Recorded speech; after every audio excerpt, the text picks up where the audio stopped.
All right, folks. So welcome back. It is episode number 18 in the city of Paranxi, and the party is waking up at the Kettle of Mussels Inn. So what had happened in our last session is the party was tasked with clearing the catacombs of Paranxi of cultists and resting the bones of the local cleric's ancestor. But one of the party's members found themselves enamored in a romance. Another member found his ankle caught by a bear trap, leaving only a party of 3 to venture forward. And with great success, they managed to murder a number of cannibals, haul home a tidy sum of gold, and return to Paranxi to praise and good tidings from Tracy, the cleric at the Church of Vandra. Everybody then trained to level up, and where we find our group now, it is the morning of the 6th of the month, in the 6th month of the year, at the Kettle of Mussels Inn. It's around 7:30, 8 in the morning. Beautiful early summer morning, bright sun. You hear birds chirping in the distance.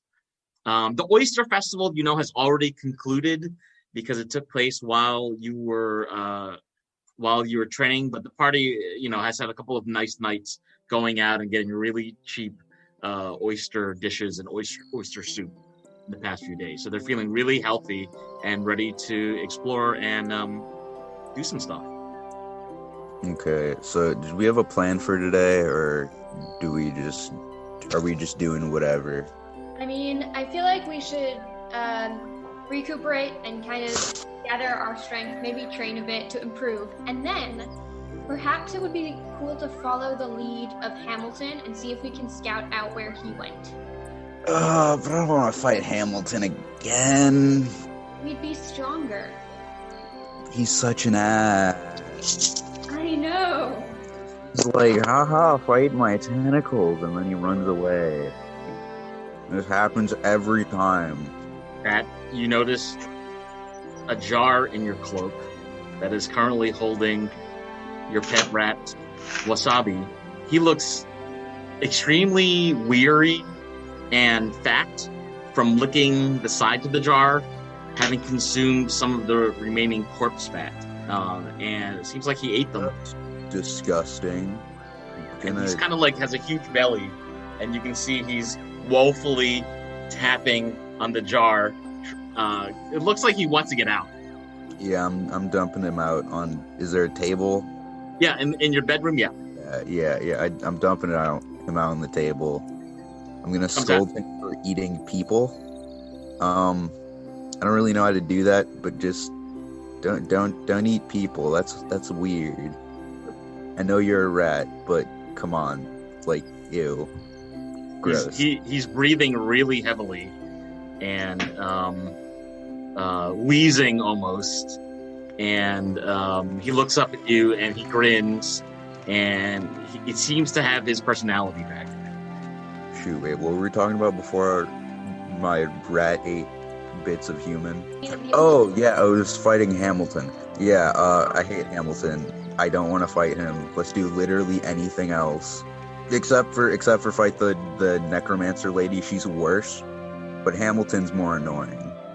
So if we felt like it, we could probably try to find more ways to earn coin. Kind of try to pay you guys back for the coin you guys are willing to help me for training. Mm-hmm. We could head over to Zadash and go check out the owlbear races. Maybe what if we caught an owlbear and trained the owlbear for the races? Yeah, that sounds like a bad idea. Let's not catch an owlbear. You're just shooting down my ideas left and right. I don't know, incapacitate one, but I don't know about train it. Okay, this is out of character. Remember the last time we fought an owlbear and we killed my character and destroyed an entire bar? Let's not catch an owlbear and have that happen again in some kind of capacity. Like, what are we gonna do then? I don't know. I feel like the most reasonable thing to head for first is Zadash. Okay. Because there's a lot of stuff in Zadash. There's the owlbear races, apparently there's coin, there's probably this rat temple somewhere, and if they don't know where the rat temple is, then they would be able to, well, if it's not there, they'd be able to tell you where it is. Man, what else would be in Zadash? Everything, I feel like. It's a huge town, as far as I gather. Could all of you in this room who are awake make a perception check? you're hearing somebody outside of the bedroom window talking. So I'd like you to make a perception check so we can figure out what you can hear. Perception. 13, okay. That is an 11. Roll the natural 19. Natural 19. Brett, could you also make an intelligence check to see if you can determine like the sex or the race of the speaker? So Brett is the only one in the party who can make out any words being spoken. I'm giving him an opportunity to also determine more about who might be speaking. I rolled a 7. Okay. You detect two voices outside of the window, a male voice and a female voice. And you distinctly hear the female voice saying, "It's working. It's working. I think we can break Forest out." Ymir, you then hear the male voice say, "Let's stop talking about it and let's start acting on it." And you can hear footsteps indicating that those two voices have trailed off somewhere. It'd be reasonable for me to just kind of like jump up, be like, "I heard some people talking about breaking someone out. Should we go follow?" Who? Did you hear who it was? I heard a male and a female. I'm not certain whom or what they would be, but I know they talked about Forest was the name. That's the guy. That's the guy. That's the guy who hates like halflings, right? Yes. Yes. Yeah. Let's go stop them. And Melody's gonna leap up and like run out the door and over to the window, under the window. Okay. Melody, make a I'll perception do the check. same. And Bat, go ahead and make a perception check also. I'll describe what you can see. Nat 20. Melody, outside the window, you can see walking away from the shadows of the eaves of the inn is, you can only see the backs of their bodies, but you see what looks to be a female rogue and a male rogue walking side by side. It almost looks like they might even be holding hands with one another. And they're walking east towards the direction of the other inn in the city of Paranxi. Like, can I see anyone if I turn around? The only other people you see on the street are like some of the town's guard and other people kind of opening up their shops in the morning. You're pretty close to the central square, so you can see like the churches look like they're opening up. Parishioners are starting to go to church. She's gonna scurry back over to the inn and look inside to see if anyone's following. And she's gonna When you go downstairs, you see the father and son, Lashko and Yoshko, like wiping down mugs, and you can smell eggs and toast being cooked from the kitchen. It smells quite lovely. I'm gonna head upstairs and try and get people to come with me. When you walk upstairs, before you enter back into your room, Melody, you notice some stirring in Sibo and Emeren's room, and some footsteps of at least one individual moving about inside the room. I'll come back to that afterwards. She's gonna head into the room and say, "Guys, they're heading towards the other inn. Would someone come with me?" Sure. I'll Sure. come with you. Definitely tag along. And then she'll go and listen at the door with the footsteps in Sibo and Emeren's room. And knock. I cast knock. Loud noise. Wait, do you? No, I don't cast knock. I'm kidding. Hello? Morning? Is someone Hello, are awake? you decent at the door? Hi. What's up? I was gonna go, we're gonna go stop someone from breaking out the huge, I think it was a half-orc guy who was racist against halflings. Someone's gonna go break him out, and we're gonna go stop them. Do you wanna come? Can you give me 5 minutes? I just woke up. Sure. Or if you guys can go ahead and I'll just follow back. I can see your footsteps, so I can just follow you guys. Okay, that sounds good. Yeah. See you in the bed. See you. And head off towards the other inn. Okay, so Melody's gonna leave this inn and walk towards the other inn. Bat, you're going with Melody? Yeah, I'll I go am with as well. Melody.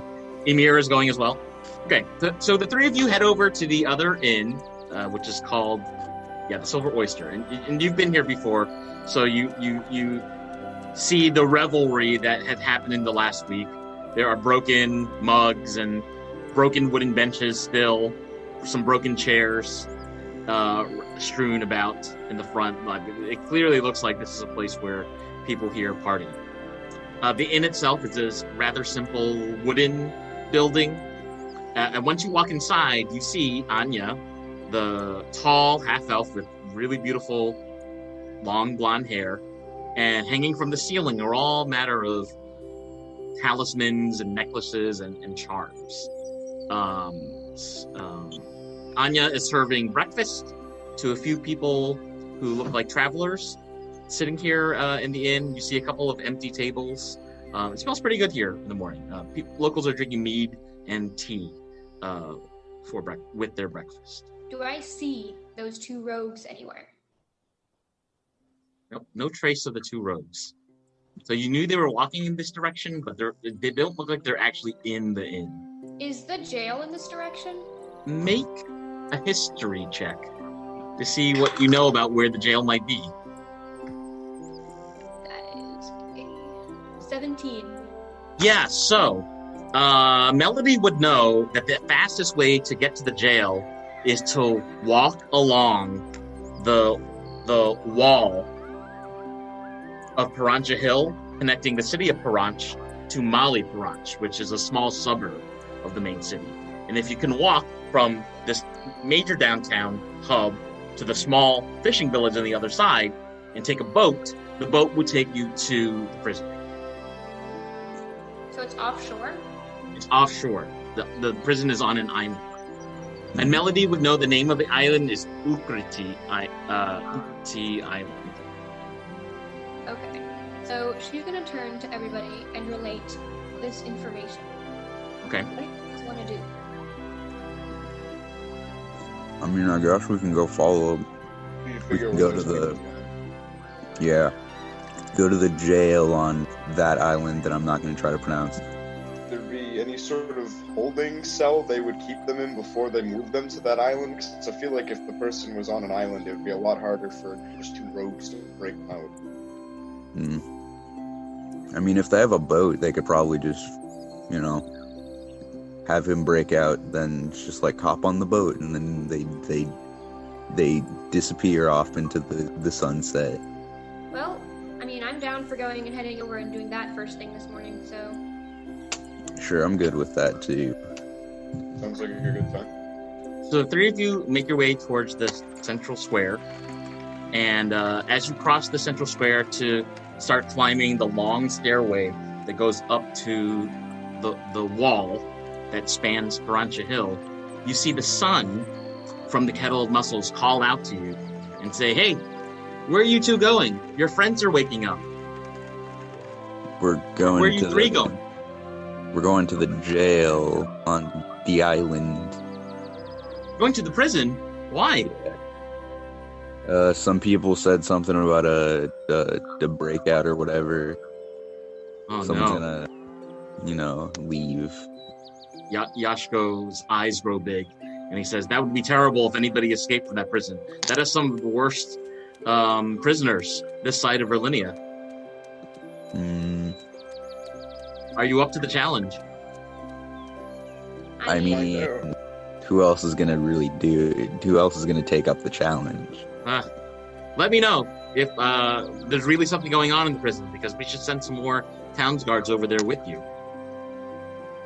Well, our friends should be joining us shortly, so if you want to send some help with them, perhaps that would be helpful.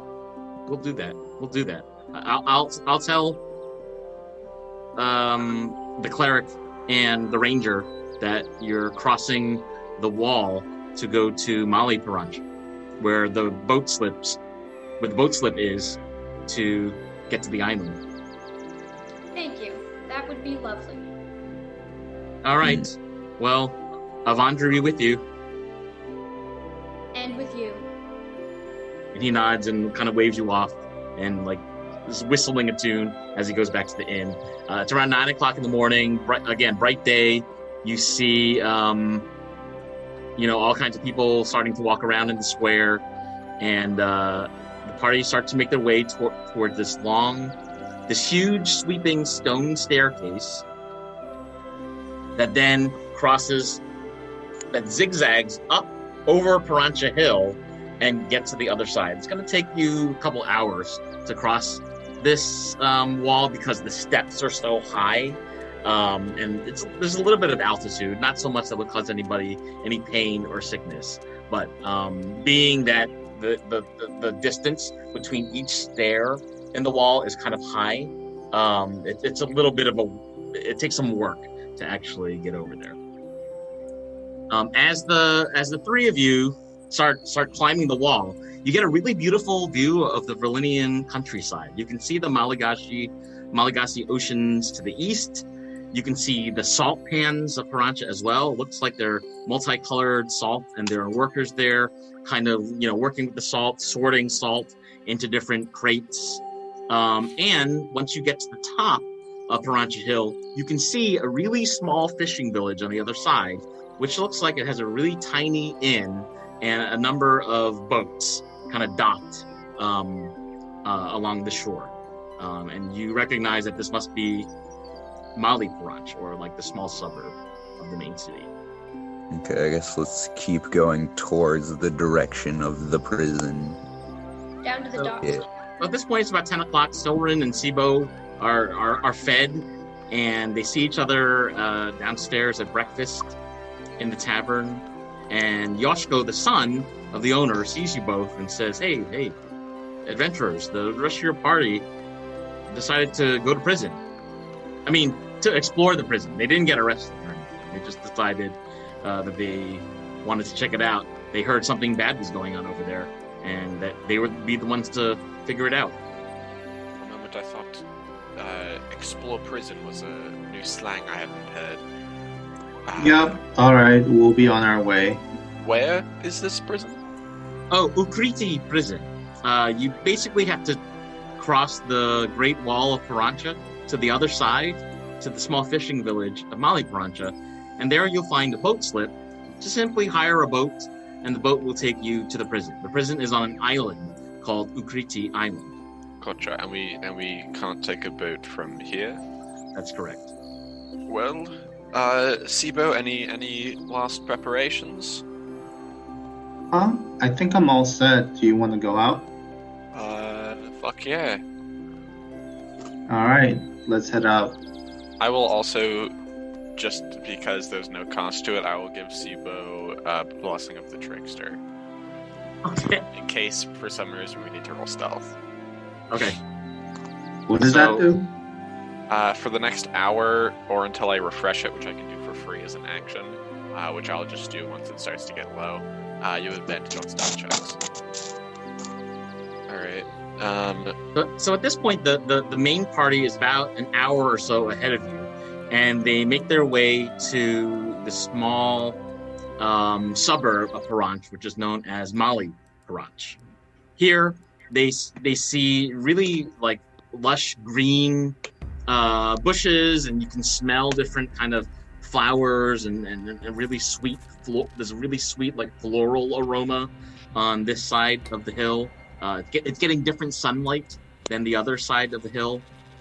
In the green area to the west, you see a couple of fairly large beavers or rodents of some kind. They're about 2 feet tall, so almost as tall as Melody. Really furry, big black eyes. They have paws with like little nails sticking out of their paws, and the animals are kind of like running around, chewing on leaves and smiling at one another. On the eastern side of this small area, you see a small magic oddities shop and like a boat dock, like a docks person who seems to be managing the boats going in and out of from the shore. Along the way, Melody's gonna pick a couple of flowers and tuck them into her hair. Okay, great. Head over to the boat stock person. Yeah. Okay. So you walk over to the boat dock person. It is It is it's a goblin lady, a female goblin. She's wearing a bit of a bonnet. You can see her slightly green skin, and she's a little bit short. She's like about 3'8". She's carrying a staff and like leather armor that has like an X pattern across her chest. She has a couple of different like pouches with coins and looks what sounds like metal objects kind of making noise. Maybe it's keys or something like that. These are hanging from her waist. She has a huge nose with like moles on the nose. She's wearing leather sandals. She looks up at the party and says, hey. Looking for a boat ride? Yeah. We were hoping to head over to Ukryty Island. Oh. Why? You got a family member over there? No. More like someone we're looking to keep there. Oh, you want to prevent somebody from leaving? Yes. Well, that's what the guards do at the prison. So are you guards? You don't look like guards. We're essentially going to do the guard's job. But like, for free? Yes. You are some nice people. She looks up at the Goliath and says, all of you are going? Yeah. That's why we're here. All right. It'll be 3 coppers each. She pulls out her hand. I have a silver piece for you. If you could tell me if anyone else has come by this morning to request a boat from you.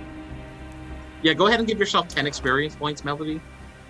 The goblin lady says, yes. In fact, there were 2 rogues that stopped by this morning. One of them was a little shorter. She had dark hair. The other one was really handsome. He had brown hair. They seemed to be in some kind of rush. They might still actually be over there on the island. Hold up. You gave 2 rogues a boat and didn't think that was sketchy when they're super, like, in a rush and they're going to the same island as us. You know what, whatever, I'm not going to question you. They said they had a family member that they haven't visited in months. So, what do? I just steer the boat. He pats her on the shoulder, Melody pats her on the shoulder and says, it's all right. That's what we're going to go do our best to fix. And hands her the silver piece. Wow, she looks at you with like super big eyes and says, so generous. She looks down at you actually because you're shorter. So generous, halfling. That was very kind of you. It's at this point actually when Silrin and Sibo are at the top of Paranxi Hill, and from here they can see down to Mali Paranxi, and they can actually see you in negotiation of some kind with this docks person. I want to wave my arm and yell really loud. Yeah, I'm not actually gonna yell because I have a roommate in this room, but I'll be like, "Hello, it's me. Did you forget about me?" Well, actually, I'm gonna ask the 3 of you to roll a perception check to see if you can see this person on a hill, really far away from you. 15. That's an 8. That's an 18. Can I wave back and say yes? Yeah. Okay, cool. Bat sees you and waves back. Gotcha. So we still need to go over the wall. You got to climb down the rest of the wall to get to the small fishing village. But we're at a vantage point where they can see us. Correct, because you're kind of at the top, so you have to go back down to get to the other side. Gotcha. Yeah, the goblin lady sees you waving. Sees Bat waving his arms at the people on the hill, and she says, "Are they gonna need a boat too?" Yeah, we're gonna need a boat for them too. We're gonna need a bigger boat. To jog. 5 of you. There's 5 of you and only 1 of me. Could you wait right here? I'm gonna run into the magic shop and see if I can get somebody else. I'm not strong enough to take 5 of you. I can sail. If you need someone else to steer a boat, I can do it. Oh, happy to have you steer with me. And she uses her big nose to point at one of the large like poles that you use, like a gondolier, to kind of move the boat. And she says, "You ever use one of these?" Once or twice. I've been sailing more than I have pulled, but I'm sure I could get the hang of it. Oh, all right. Well, I can wait. Another little bit for your friends to get down here, but I'm still gonna need to run in there and ask if I could borrow the bigger boat, because when it's 2 people or 3 people, I can take them on my own, but 5 plus, and she looks up again at Emir, plus you, we need more space. I don't want anybody to capsize and fall out. Sounds good. Just wait right here. Let me go negotiate with the folks in the magic shop. And she leaves you be for a moment. And at this point, Sibo and Silren catch up, and the 5 of you are all together, kind of standing by the docks. So, okay. I was asleep for a lot of it. Well, I wasn't actually asleep. I was just kind of digging off. I don't need to sleep. I'm an elf. Why? What? It's Prison Island, right? Yeah. Yeah. Why are we doing this? Forest is escaping. Oh. The orc guy. Oh. Yeah. I see. Yeah, I thought he just went to like a village like holding jail. I didn't realize he was going to like Guantanamo. Yeah. Bro, I'm okay. And he is for sure. I'm super on board. The 2 people that we overheard talking about heading over to big him out took boats from this lady this morning. Yeah, so we're gonna go stop the 2 rogues from letting Forrest escape. Then we're gonna kick Forrest and then insult him and then go back home and have cool adventure. You had me at insult him. Good. Cool. So I guess we just keep waiting for Lady to come back. The goblin lady comes back out, and she says, "Oh yeah, my name's Zeepla, by the way. And it's going to be 3 coppers for your 2 friends too." I'll give her a silver piece. Yeah, I'll give her a silver piece. Also, because okay, Melody already paid for the first 3. Silver pieces. Yeah. Okay. This lady's day. Yeah, you really have. I have 151 silver pieces, not even counting the gold. So this lady's ears kind of curl in, kind of loaded, pop right? back out. She's so excited about all this money. She says, "Oh, if there's anything else I can do for you, let old Zeepla know." And she's really, really excited to have like all this money from the party this morning. Absolutely. Ask the party separately, be like, should we ask her to wait for us after we get there, so we have a guaranteed ride back? That would be nice. If we per se need a high-speed getaway boat, do you think you could be on standby on the island? I'm pretty sure we did. You don't have to make a persuasion check. We probably did just pay for 2 rides. Yeah. I mean, she says, yeah. Such generous people, like your party. Why not? I'll wait. We found a lot of rich dead people. Oh, did you? Some of them were living actually, but they were eating. Come get on my boat. Come get on my boat and tell me the story. The bard and I are going to start pulling our way to the prison. She starts getting you on the boat, ushering you on the boat, and showing Melody how to do it on her side, and so they start to form a unison, and the party makes their way by boat towards the island. Well, it is a story. We were walking along, minding our own business, and looking for another bit of coin to improve our battle tactics, because there's this one enemy we have yet to vanquish. And she goes into how they went down to the dungeon and they managed to kill all these people who were being annoying, and find and return the bones of an ancestor back to where they belonged. And moral, Sylvan will absolutely butt in when the story gets to there. once Melody mentions, and then there was the shadow. Someone's like, yes, this shadow, which we probably could have avoided if we had stuck together. And everyone listened to Silverin, or just not gone in there in the first place, because there's nothing else for that, actually. Only death, and only a near TPK. So, moral of the story, always listen to me, because I'm the smartest here. That is not true. You were the Not one true. What's your who intelligence? that route, and I was the one who went the other way around and avoided the shadows. Well, I was the one who also said, let's not go in there. And yet you went in. Because the goblin says, if I didn't, you two would have died. So you're welcome. Yeah, the goblin's going in shaking there her is head not a at good the idea. party. She's like, y'all, you're some weirdos. Are you actually friends? Meh. To be determined. We have to make it work sometimes. Mutual acquaintances. All right. Well, listen, it's only half an hour to get to the shore, so we're about to get there.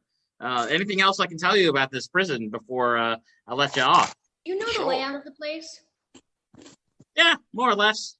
They've got about 20 cells. In recent weeks, it's been getting kind of overcrowded. I've seen some larger boats coming from Zadash, the city up north, to bring more prisoners over here, more than I can handle on any boat that I own. But what you're going to do when you get over there, you're going to see this rocky outcropping, and there is a metal door that leads down into the ground, like into the island. And the prison is underground. I think dwarves built it a couple of centuries ago. If we are approaching the island, can Melody ask, do you see your ship anywhere? Do I see my ship? Mm-hmm. The one that the rogues took over there. Oh, no. I took them on my ship this morning, and then I took it back to Mali Paranxi. But it's only two of them, so I left it there. We're on Rothilian's boat right now. I asked them if I could borrow it. Oh, that's very kind of you. Thank you. Oh, it's kind of Rothilian as well. You can stop by his shop later, maybe buy something, or at least say hello. Did those two rogues say anything in particular? Yeah, they were talking all kinds of stuff about some guy named Forrest and how they miss him so much and they can't wait to see him and give him presents. And it sounds like it's going to be a great family reunion. You'll probably run into them at the island. We hope so.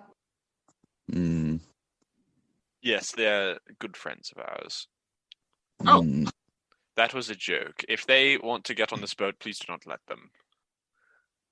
Oh, no. You said if there's anything you can do for us, we should ask. This is me telling you, do not give them a boat ride, please. Yeah. I mean, you have paid me quite handsomely today, so I'll wait here for you and just you. And she winks at Silverin. Hell yeah. Like, that's the deal. Like, that her wink is like, that's the deal. What do you know about the prisoners in there? Because we were told this has like a bunch of dangerous criminals. Like, Yeah. What's up with them? It's a lot of rogues. Occasionally, you'll see a spellcaster in there. There's a lot of people who have done petty crimes, but some of them have done worse things like murder. At least those are the rumors that I hear back in Paranxi.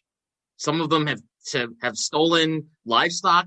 Some of them have actually attacked other townsfolk in cold blood. Some of the northern cities here in the Seven Sisters, like Spinaka and Zadash, it's a little bit more dangerous than in Paranxi, where it's much more quiet. Mm. Yeah, they tend to send some of their dirtiest prisoners our way. Is there any like specific prisoners that are, the like super evil, like mob bosses or something? I wouldn't say super evil, but there is a very popular prisoner in there. That's an elf. He can't speak, but he still knows how to play instruments. His name is Turgon. Hmm. He's very Okay. popular with the ladies. Okay, that probably Could both Melody and Soren make a history check to see if you know anything else about this elf? Sure thing. Like your ears perk up when this goblin lady tells you that there's a popular elf that's in prison. 22. 22, okay. 17. All right. So yeah, both of you recognize the name. You recognize him as a middle-aged bard. He's like in his 130s or 140s, and you know that he lost his voice in some kind of accident that happened a couple of decades ago. You also know that he's a huge flirt, and he grew up as an urchin on the streets, essentially a nobody. But through hard work, through a lot of luck, through making observations of other musicians, he was able to learn how to play a number of instruments that did not require him to sing or use his voice. So he can play, you know that he can play like guitar and drums and different things like this. And you know that he's very popular. You're not sure why he's in prison, but you also know that he was a very popular bard. Why is I'll ask the NPC. Why is he in jail? That guy sounds. I remember that guy. He's cool as fuck. Yeah, I don't know. I've never spoken to him myself, but maybe he did something really bad. Maybe he did something really shameful or mischievous or lascivious. Doesn't sound like him. I don't know. And I think anybody who's in Ukryty prison, they deserve to be in Ukryty prison. Well, most people definitely do, but I've known a few good people who've had to deal with some things they shouldn't have. So already stopping one person from That sounds very vague. Yeah. So she says to Emir, who is it exactly that you're stopping from leaving or trying to escape? A hyper-racist orc who tried to attack people in a bar for just no reason. Also Terrible. happens to be named Forrest. What's his name? Forrest. Hmm. That's another reason. He has a stupid name, and I'm going to make sure I point that out to him. He does have a stupid name. The goblin I've says. met him. The goblin says that doesn't sound like Forrest. The two rogues that I brought here this morning said they couldn't wait to visit Forrest and buy him presents, and how well behaved he was. They were probably lying. Oh. Well, She's scratching her nose. Don't you remember you said people who go in this jail always deserve it? Do you think a well-behaved good boy would get in here? Do you think someone who deserves presents would get in here? Do you think those two rogues were lying to me this morning? Yes. That's a tough one.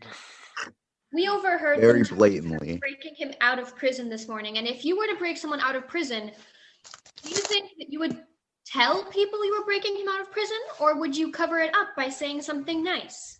I would tell people, but I would frame it as a joke so they wouldn't expect me. She says, that's a hard one.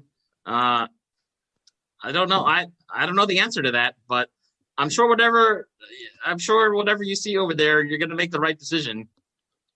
Thank you. And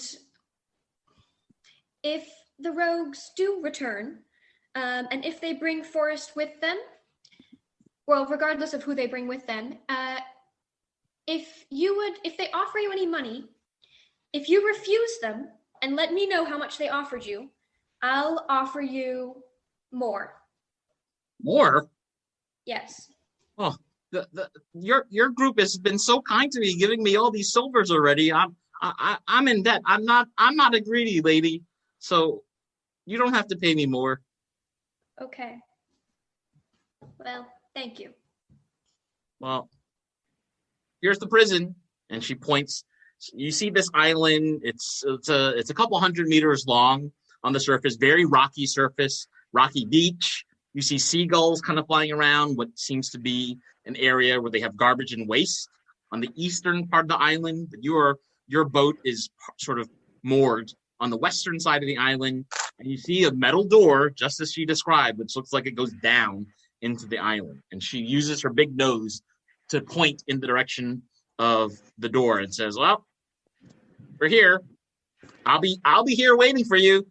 See you soon. Thank you. Gotcha. And then I'll hop off. Hopping off the boat. Yeah. We should probably do this with urgency. So wait, game plan. Yeah. Just tell the guards, right, that we have good reason to believe that the two visiting rogues will be trying to break out forest.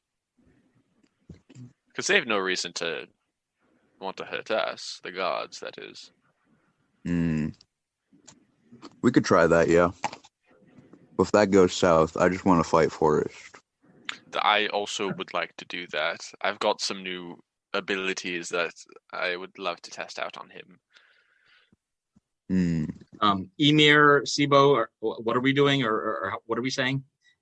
Following along, getting ready to. I don't think the guards are going to be particularly happy to see, just random civilians walking around in a prison. So we should probably let them know what's going on before we just start running around. Well, yeah. Are there guards outside, like by the door? No, actually. It seems a bit odd that there are no guards standing outside. I have a feeling we've been preceded by some rogues. Vague feeling. Could you all make a perception check, actually? I can tell you if you can see anything else in addition. Okay, I'm perceiving. 10. Never 10. mind. That's a 4. 15. Emir, Sibo? Net 20, and that's 22 for me. All right. I got a 10. Sibo, you see, what you can see by the doorway are two patches of ground that look like they've clearly been used over a long period of time. You can probably guess this is probably the post for the posts for two different guards, but there are no guards present at the moment. Is there anything else do I realize? Nope. Is the door to the prison open? You haven't tried it yet. It's shut. Let's move quickly. This tastes bad to me. I'll run over to the door. Okay. I'll join in running, but I'll do it faster because I'm a monk. I'll run too. I'll sprint as well with long boy legs, I guess. So everybody's like at the front door. I knock on it. Nothing. You don't hear anything. I open it. Hollow knock. You open it and you see this stone staircase. It looks really well made. A spiral staircase that goes down. You do see a torch in this area that's lit that indicates that somebody has probably been here recently. And you also see some torches, kind of like by looking down, Soren, you can see along the staircase that goes down. On the walls, there are a couple other torches. I will tap Ymir on the shoulder and give him Trickery God's Blessing. You want to explain what that is? He has advantage on stealth. Because do you have big, loud armor? Yeah, I'm like the opposite of stealth. I mean, we can try. No, I'm not saying you go scout ahead. I'm saying that should cancel out your disadvantage.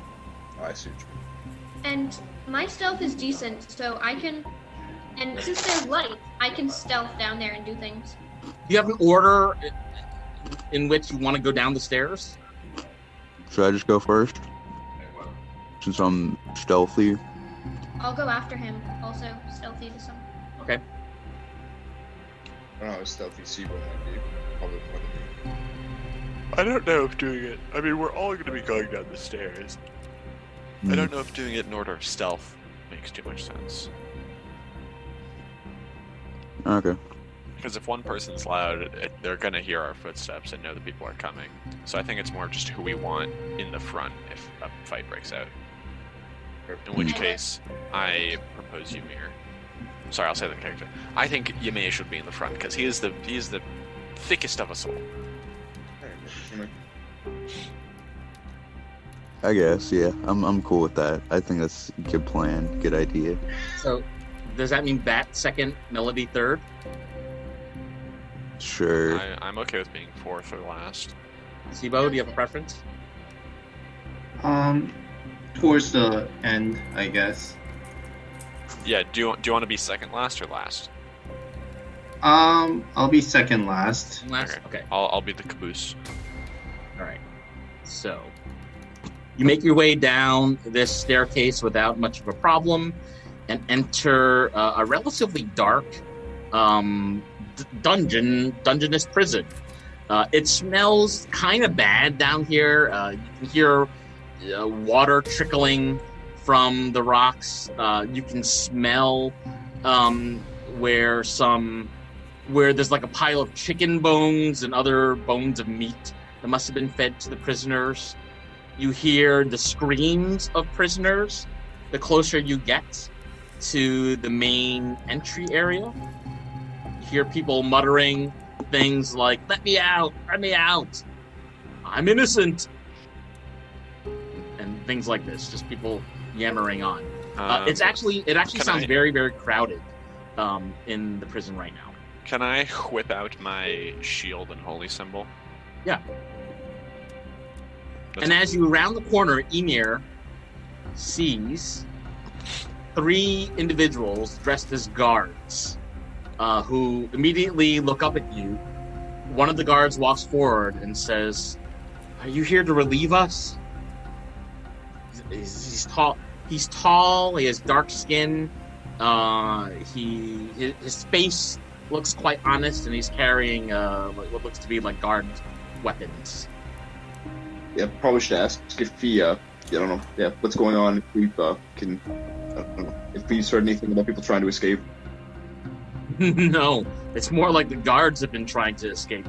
Some of us have dropped dead in the past few hours, and we're worried that we sent a message back to the shores, but no one's come back yet this morning. Yeah, the 2 guards that should, or however many guards there should be at the door, are not there, and also we have reason to believe that there are 2 rogues in here trying to break out their hyper-racist, orcish, barbarian friend. Oh no. He looks over at his 2 comrades who step forward and said, "Yeah, that guy Forrest, that jerk that we locked up here a couple days ago, he's the one."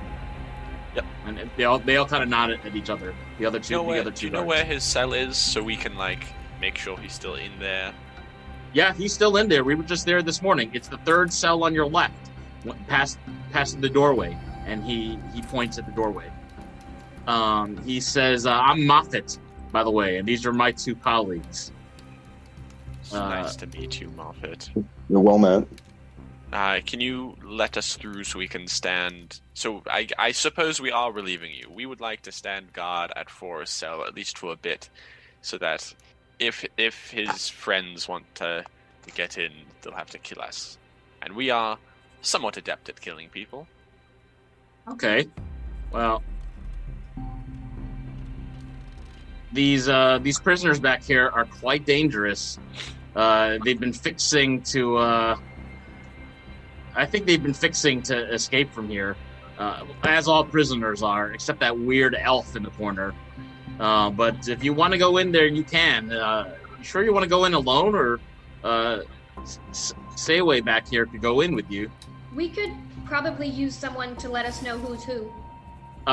Sayway walks forward to the door, and she says, she walks to the front door where the gate is to the cells, and jiggles with her keyring and says, "Follow me." We follow. Yeah. Yeah, Moffat says we haven't got a cleric or anything to bring them back to life, so we will have to bring them up to the surface once they're healthy. Good luck with that. I would offer, because I am a cleric, but damn, I don't know how to do that yet. Sayway says, "None of us know how to do it either. None of us are clerics.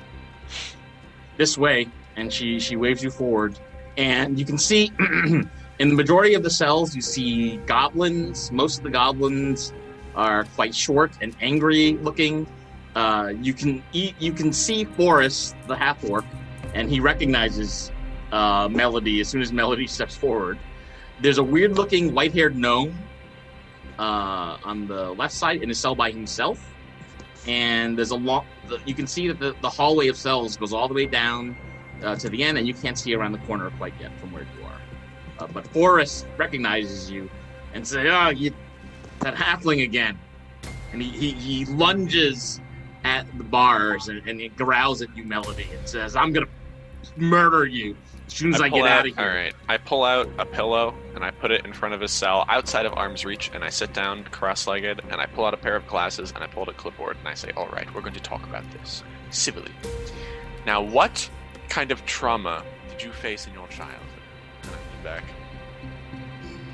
He's grinning from ear to ear. His hands are on the bars of his cell, and he says, "Remember what I told you last week? I'm gonna beat your head like a watermelon." I write that down. I write something down, but he can't see. How does that make you feel? Seiwei says, "As you were," and she exits and goes back to her column. Thank you. How does that make you feel? Sibo, by the way, Sibo and Emir, are you not in the cell area? No, I would have followed you. It's therapy time. Sibo, what are you doing? I'm just looking at the whole scene. Okay, so you can see everything, but you're not talking to anybody yet. I pull out an ink blot picture, which is just a picture of a halfling. Uh-huh. What do you think when you see this? Forrest angrily punches at the air and tries to reach out and grab Melody, but he can't because his reach is too restrained by the bars. And he says, "What are you idiots doing down here?" Wait, Forrest, Just getting me angry. Forrest, I have a question. Why do you hate halflings so much? Like, is there a reason? Yeah. They're dirty. They're thieves. They're liars. They're up to no good. And he spits right at Melody in her face. And the spit hits her, right? The spit lands on her armor. Okay, so Both. so he's not an illusion. That's something I was concerned about. Work is not an illusion. No, Gotcha. he looks quite real. Okay. Okay. And But, like, so why? Why do you feel that way? As you continue asking questions, the gnome, the white-haired gnome next to Bat starts kind of sniffing Bat and saying, fresh meat. don't sniff me, weirdo. He's like salivating, looking at you, Bat. I think that guy is part of the cult or something. Probably. I'm gonna like kick at his bars, like near his face. Yeah. He gets scared and skitters to the back of his cell and says, "You want to be chased? You want to be chased? I'll chase you. I'll set you on fire. I'll do it right now." I'll set you on fire. You want to get hot?" And he runs back to the front of his cell and says, "Try me." And he reaches out to try to like grab at whatever horn or hair he thinks he can reach. Imagine having hair like a weirdo. I'm going to just hit his hand down. No, bad. Don't do that. He skitters back and says, he skitters back to the end of his cell and says, "He touched me." Ooh, I think he has a crush on you, Pat. Seiwei can see you from the door, and she shouts at you, saying, "Leave him alone. He's not well." So why is he in prison then? Let's worry about Forrest. Let's not interact with him. That is a good question, though. Why is he in prison if he's not well? Seems like a bad welfare system you've got set up, if I'm being honest. Yeah. Well, Seiwei says, "All I know, he came from Zadash, he did something wrong, and now he's here. And now he's in a cell by himself. According to the Duke, he's supposed to be in a cell by himself. It's a little unusual, but it is what it is." Probably because he needs people. That's my guess. Silren, as you step forward and get a little bit closer to Forrest's cell, he lunges. I'm sorry. There's no way I can have my token not aligned in the grid and roll. No, so I was gonna sit in the middle of the hallway. Oh. And I can't properly show that on the battle mat, but that is what you want to sit in the middle. Okay, I got you. So you're in the middle. He's still trying to reach out at you. He can't quite reach. Yes. And he says, I'm gonna conk you over the head as soon as I break out of here. Forrest, I'm going to be blunt. I think you have anger issues, and I think we can work through this together. And I gesture with my pencil, and I push my glasses up a little bit. I'm here to help. I'm a friend, Forrest. Can I make a deception check? Because I'm definitely not here to help. Yeah, go ahead and make a deception check. 15 again. He says, you're not here to help me. You're here to taunt me and to tease me.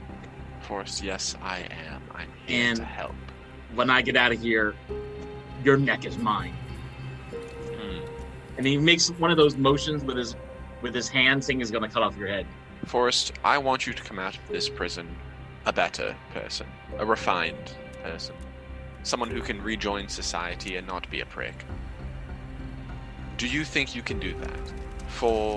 If not for me, your good friend Silren, then for your friend from last night, or no, from a week ago. Melody, Sibo, are you doing anything else at this point? I was thinking that at this point, Melody, he seems to be in good hands with Silren, so Please do not leave me alone. Please don't leave me alone. Okay. Well, she was gonna go look at the bar, dude, but she'll stick around. She's just gonna sit in the middle of the hallway and sigh and observe Forrest. She completely ignores the spittle on her armor. The presence of a female around all these angry, sullen male prisoners is causing them to sort of catcall you. If you want to leave me alone, that's fine, actually. This sucks. They're shouting at you, Melody. Oh, halfling, I haven't seen a woman in days. And somebody else shouts from the south. I haven't seen a woman in weeks. All right, who said that? And another goblin further south says, I haven't seen a woman in 7 years. I pull out my fucking sword. All right, anyone who just said that, expose your tongues. Expose them. Expose your fucking tongues. I'm going to cut while out your this skull. is happening, Sibo is gonna go towards the white gnome. Yeah, okay. And I'm gonna speak gnomish. Okay. I'll say, who are you? He looks up. He moves to the front of his cell. And he clearly has not seen a gnome in a long time. And he says, oh, my eyes deceive me. A young gnome. He sounds like nervous and excited and all kinds of emotions. Your name, who are you? Pete. My name's Pete. Pinecone Pete. Why Who are you? Pinecone? Who are you? My name is Sibo. I'm with the party. Sibo. It's rare to see a gnome here, all by himself alone, in a cell full of goblins. How did you end up here? Sibo. I'm innocent. I didn't do it. Let me out. And he's like lunging, trying to get his face out of the bars, and he can't. But he's like begging you. Unlock the door. Don't listen to the prisoners. The lady has the keys. Wait a minute, you guys said you haven't seen a woman in months or years. There's straight up a female guard, right there. Forrest yells at you and says, no, she's not a lady. Is she just very sneaky? No, she's a guard. It's not the same as a lady. Alright, well, you guys are being sexist as fuck. That's not how that works. As the group of you are in conversation, one of the goblins in the large cell to the south shouts, "Riot!" And they burst out of their cells. They can just do that? It seems like one of them was able to chop away part of File. the iron bars to pop out of the cell, and the 4 from the large cell to the south have escaped. I'd actually like everybody to roll initiative, please. That is a 22. Anybody else have initiative? 21. 21? 14. 14? 16. I did terrible. I rolled 8. I'm going to type in the chat the current order. So, Bat 22, Soren 21, Prisoner 3, 19, Melody 16, Prisoner 4, 15, Sibo 14, Mir 8, Prisoner 1 and 2, 7 and 6. We are in a battle. Who goes first? It looks like Bat, you were first to act. I'm gonna run up. I'm gonna run up and big punch. Being a big steppy. Yeah, I'm gonna start punching this guy. Prisoner number whatever. That's prisoner number 1, the one right in front. Yeah, go ahead. Yeah. That is a 24. Yeah, tell me what you're gonna do. Plus 3. That is 6 damage to this guy. Yeah. So you kind of like elbow him in the nose, and it almost stuns him, and then you do sort of a roundhouse with your other arm, knocking him for 6 points of damage. And he had a grin on his face, but you have literally knocked the grin off his face. Is that the end of your turn? Cool. No, I'm gonna do some more. Okay. more. Yeah, you can. Probably non-lethal, if I may add. That's true. That is true. Probably It's not your turn, Soren, so Matt can do whatever he wants to do. We shouldn't murder these guys. I'm gonna flurry of blows and hit this guy once and hit this guy once. Okay. Or no, should I just put 2 on 1? Well, we don't know how much Up to health you. we have. Yeah, you know what? I'll just do one on each. Okay. First attack. That's a 21. That hits. And that does 4 damage to this guy. And then attacking this guy. Okay. That's a 20, non-natural. Yeah, that hits. That does 4 damage to this guy. So the first guy you sort of like kick, and he's like bowled over in pain as you kick him in the chest, and it looks like he's wheezing and panting and almost about to die. The guy on your right, you've also kind of kicked and then punched, and he's barreling a little bit back from the impact, but he looks relatively healthy and ready to strike you on his next turn. He's getting quite angry at you, Bat. While this is happening, your pet rat Wasabi is clapping his hands. He's loving what he's seeing right now. Wasabi, I'm beating up prisoners. Wasabi, don't enjoy this. I'm beating up prisoners. Wasabi is smiling from ear to ear. They could have just stayed in their cells, you know. That's true, but I'm still beating up prisoners. I'm not doing this for like. It's weird to take pleasure in that. Silrin, your next act. So again, I'm trying to stand in the middle of the hallway. Okay. But I'm going to whip out my bow. And I'm going to say, I will give you 5, 4, never mind, fuck it, and I shoot one of them. Which one? Who's been most damaged? One in the top left. Okay, I will shoot that one. Okay. 8. 8 to hit. That your arrow actually lands and spins around in the bars of the cell and drops to the ground. So that one misses. And no one's hurt yet, correct? I don't think that got hurt. No, I haven't been hurt, but I also took the first turn. Then I will not use my bonus action. I will. Can I guess I can't probably move back because other people are standing in that part of the hallway, so I'll just stay here. Okay. The first goblin, this goblin's actually gonna squeeze by his comrades and move to right in front of you, Silrin, and it's gonna try to smash you in your face with an unarmed strike. And that is 14. What's your... I guess I did put away my shield because both of my bows, so 14 hits me. 14 does hit. Okay, that is 5 points of bludgeoning damage. Kind of decks you right in your like stomach, actually, because he's a little bit shorter than you. Such a strong goblin. Yeah. He's laughing like we've been waiting. We've been waiting for something like this. That's the end of his turn. Melody, you are next. I'm tempted to go bash someone on the head with my short sword. I think I'm gonna go and use my short swords. One to stab, followed by the other one to just bluntly hit him on the head. And that's a 15 to hit with the short sword. That hits. Does 4 damage. Okay. And then the second short sword, that's an 8 to hit. Second one misses. Doing 0 damage in that case. And yep. End of her turn. That was her action and bonus action movement.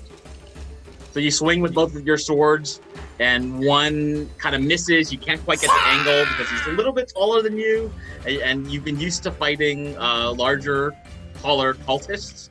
But your other strike manages to slice him right in the leg, and he's starting to bleed. He's kind of shocked that this shorter bard has been able to pierce his skin so quickly. And he says, he looks at the elf and says, "You wanted some?" Then he looks at you, Melody, and says, "And you want some too? I've been waiting for a moment like this. We all have." That's Melody the end of your... Then you'll have to come get it.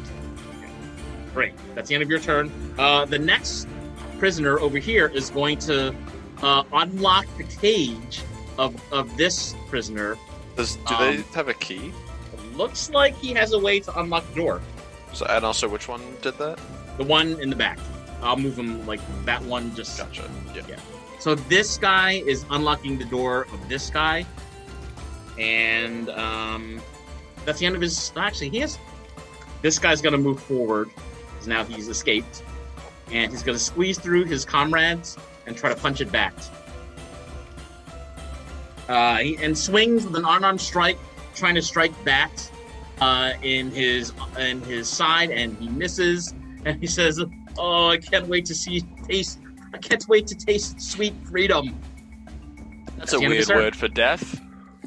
That's the end of his turn. Sibo, you're next. So, in my current position, can I attack? Yep. Who can I attack? That's a question. Probably this one right next to Soren is the easiest one because not only is he close, you have a direct line of sight. Okay, so I'll do that. Yeah, this guy right here. Yeah, go ahead. Go for it. Roll and tell me what you get. 24. Yeah, 24 hits. And that's 8 piercing damage. Wow. So your arrow flies through the air. He was hit earlier, and now he's hit again as your arrow flies through the air and kind of gets him in his shoulder. And he's now kind of bleeding, and he looks bloody in a couple places. He looks at Soren and says, "You wanted some." And then he looks at Melody and says, "And you wanted some." And then he looks at Sibo and says, "And you want some?" Oh, actually, because he was harmed, I can do extra damage. Good. What's the effect and tell us the damage. It's Colossus Slayer. Once per turn, when you hit a creature with weapon attack, the creature takes extra 1d8 damage. Okay, so go ahead and roll your 1d8 damage. Yep. That's 3. Okay, so that arrow really got him bad. I think that's the end of your turn. We're going to go to Emir next. So, I guess, I don't know where I am, I guess in relative location to everything. You're standing right behind Sibo, and you're also in front of the cell of a locked prisoner. And directly south of you, you see the rest of your party mates and 5 goblins that have been released from their cells. Yeah, I guess try to go over towards where they're fighting and kind of try to lend a hand, try to stop the goblins from trying to beat everyone to death. Yeah, so I can move you forward to where Silverin is. He's standing, and Melody. They're both adjacent to one goblin that is pretty close to death. So you can rush forward and attack him. I'll do that then. Yeah, hit him Okay. with the battle axe. Yeah, with your battle axe. Let's see what happens. Got a 17 to hit. Yeah, that hits. Tell us your damage. And the damage, I got a 10. Tell us how you murder this goblin. Yeah, I guess, leap through the air, just kind of cleave it down on him with the axe. Yeah, and with your significant height, it's like such a clean. It's like you're chopping a coconut, splitting his skull right in two. You can see actually part of his brain is exposed from the way that your blade of your weapon goes through his skin, and there's like blood and guts kind of spattering on Forrest, on Silren, and on Melody. It is very disgusting. Hey, Ymir, could you step in front of me real quick, just so I don't get stabbed a bunch? Yeah, that was kind of the plan. I'd appreciate it, thank you. So Ymir, you've killed one goblin. You still have movement if you want to move again, and if you have a bonus action, you can also take a bonus action. I think if there's any way for me to kind of get in between the party and the remaining goblins without, I don't know, causing any sort of issue. Yeah, you can stand in front of Silren, Yeah, that would work. and yeah, you would get closer to another goblin who hasn't been hit yet. That works. Yeah. Okay, so that's the end of your turn. You're gonna go to the goblin that Bat hit a bunch of times, and he is going to try to hit Bat. He's really angry, saying, "There's no way I'm going down without at least one punch right to your nose." And he swings at you. He swings at the tiefling monk and manages to lose his balance as his fist kind of slams into the metal door on his left. That was a total miss. That's the end of his turn. What a fool. What an idiot. Yeah. The last goblin's going to take his turn and do the same. Back. That's a 13, which misses. He tries really hard to just try to like lunge and punch you in the face, Bat, but he also cannot connect. And that is the end of round 1. We're now going to start round 2. And at the top of round 2, Bat, you are first to act. Okay, cool. I'm gonna non-lethally punch this guy. Okay. Cool, unarmed. That is a 16 to hit. Yeah, that hits. 4 damage. Yeah, so you knock him out. Tell us how you knock him out unconscious. I'm gonna do a cool, like, rat scratch thing. Rat slice. Then, have I attacked this guy? Not yet. Well, I probably shouldn't hit this guy because he's like right next to everyone. Yeah, up to you. Yeah, I'll hit this guy. Okay. That is a 17 to hit. Yeah, that's a hit. That is 7 damage. Oh wow. Okay. So It was a medium blow. yeah, so with you sort of like do a chopping motion with both of your hands, and you get him in the collarbone and his neck area. He's bruised all over, a little bit bloody, and he's coughing a little stunned at how fast you were in you're using your martial arts. And he spits in your general direction. Gross. What is with them and spitting? That's the end of your turn, Bat. Okay, who has been damaged? Who out of the enemies who's been damaged? There's the one right in front of Bat who is non-lethally unconscious. Ymir split one guy's head in two, so he's dead. And there are 3 other goblins on the Are they screen. undamaged? 2 have been damaged, and the guy in the rear that has some device that unlocks the doors has not been damaged. I would like to switch from my longbow to my shield and holy symbol, and then I reach up my holy symbol, and it like spectral, ghostly like light comes off of it, and I would like to cast spectral weapon. Spiritual weapon. So you create a weapon in the air. Yes, and I would like to create it right here. And then as part of that same bonus action, I get to make a spell attack with my +5 to hit, which is... Damn it! I'm assuming a 7 misses? 7 misses. Alright, I got a chair, hell yeah. Sorry, yeah, I don't have any weapon ready, so it's going to be a chair icon.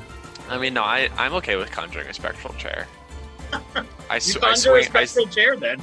I swing a spectral chair at his head, but it breaks against the wall, but it misses. So then I just conjure another one. And then as an action, I will my holy symbol, the ghostly light wreathing out around it will coalesce into the shape of a bell, and I will ring that bell and cast Toll the Dead on this dude. Toll the Dead. Has either Show one me been again more... which dude? Sorry, has either one of these two been more damaged? Yeah, the one closer to Bat. The one diagonal from Bat has been hurt more. This one? Okay. Yeah. I'll cast on him. He needs to make a wisdom save. Wisdom save. That is a 9. It's probably a failure. That is a failure. So he takes 1d12 necrotic. 10 necrotic damage. 10 necrotic damage. Teddy, it looks like the skin of this already green goblin starts to turn to a slate gray and then more of an ash color as his face slowly and horribly melts and melts into the rest of his the bones of his face, and you can see the rest of his body starts to crumple and wither away as well, and this goblin is now dead. Let this be a warning, morons. Fuck with me and I'll melt your fucking face off. So there's 2 dead. Emir is standing on the body of one dead one. One is unconscious. The chair's still there, by the way. Oh, the chair's still there. Okay, sorry. Yeah, Oh. it lasts for a minute of concentration. Okay. And there are 2 Sorry, goblins. it's not concentration. Switch weapons fucking broke. 2 goblins left. That's the end of your turn. We're going to go to goblin number 3, which is the one closest to you. Oh no, actually, goblin number 3 is the one that got murdered first. The goblin directly to the right, Bat, is getting its arms ready to try to punch Bat in the face. While this is happening... Do you actually want to continue fighting? Your friend's face just got melted off, and the other one's head got split open. Think about this. That's a 15.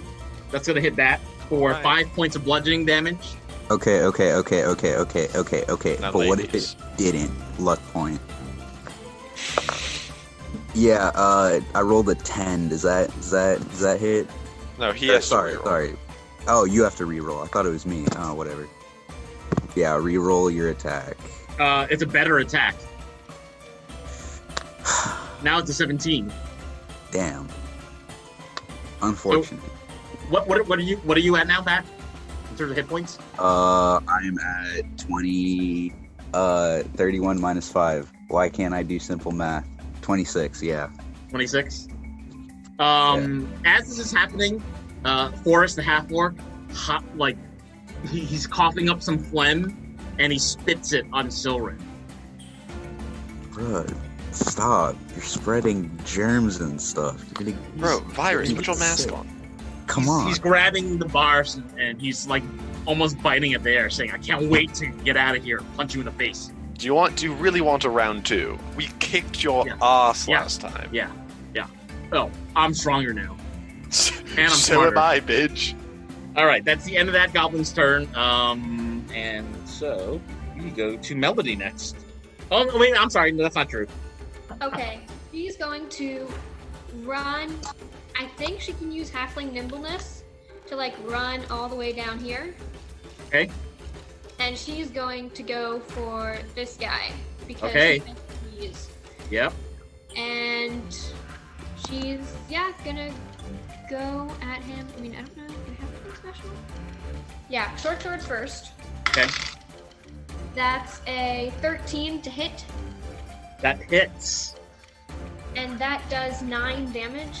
Okay, so you pierce this guy with your short sword, slashing him right across the front of his body, and he's now bleeding in the shape of whatever you carved into his leathery skin. Guard, drop your weapons. Why? I'm just here to help my friends, the same as you. So basically, we're the same.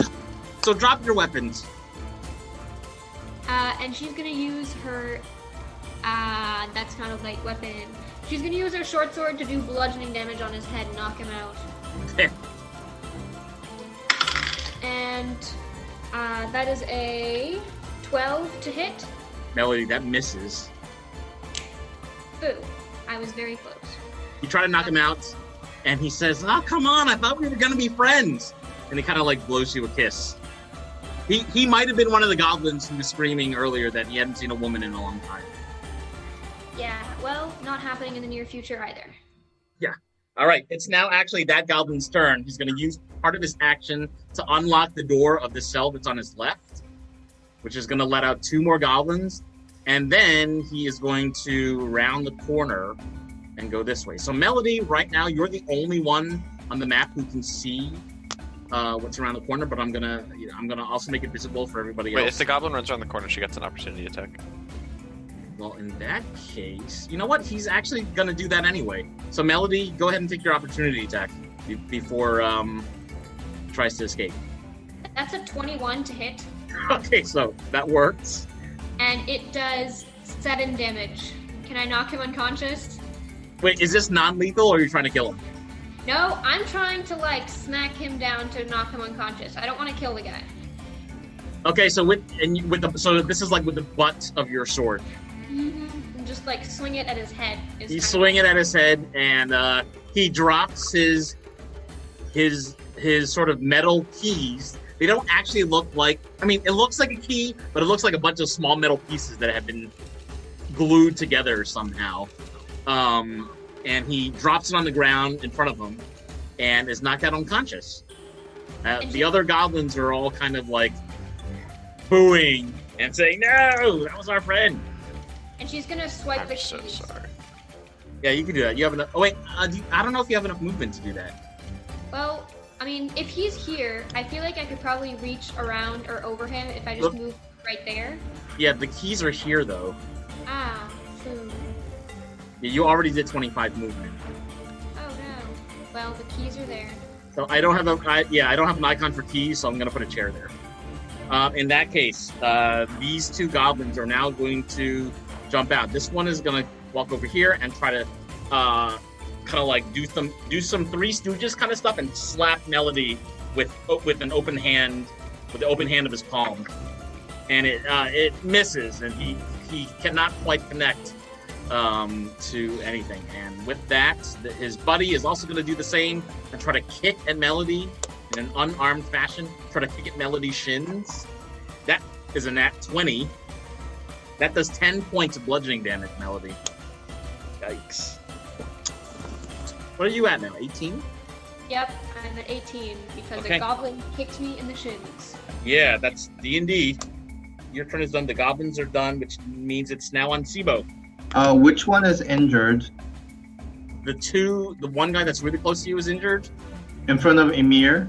Yep, the one in front of Emir is injured. The other 2 have not been injured yet. I'm gonna attack the guy next to that. Okay. 20. Yeah, that's a hit.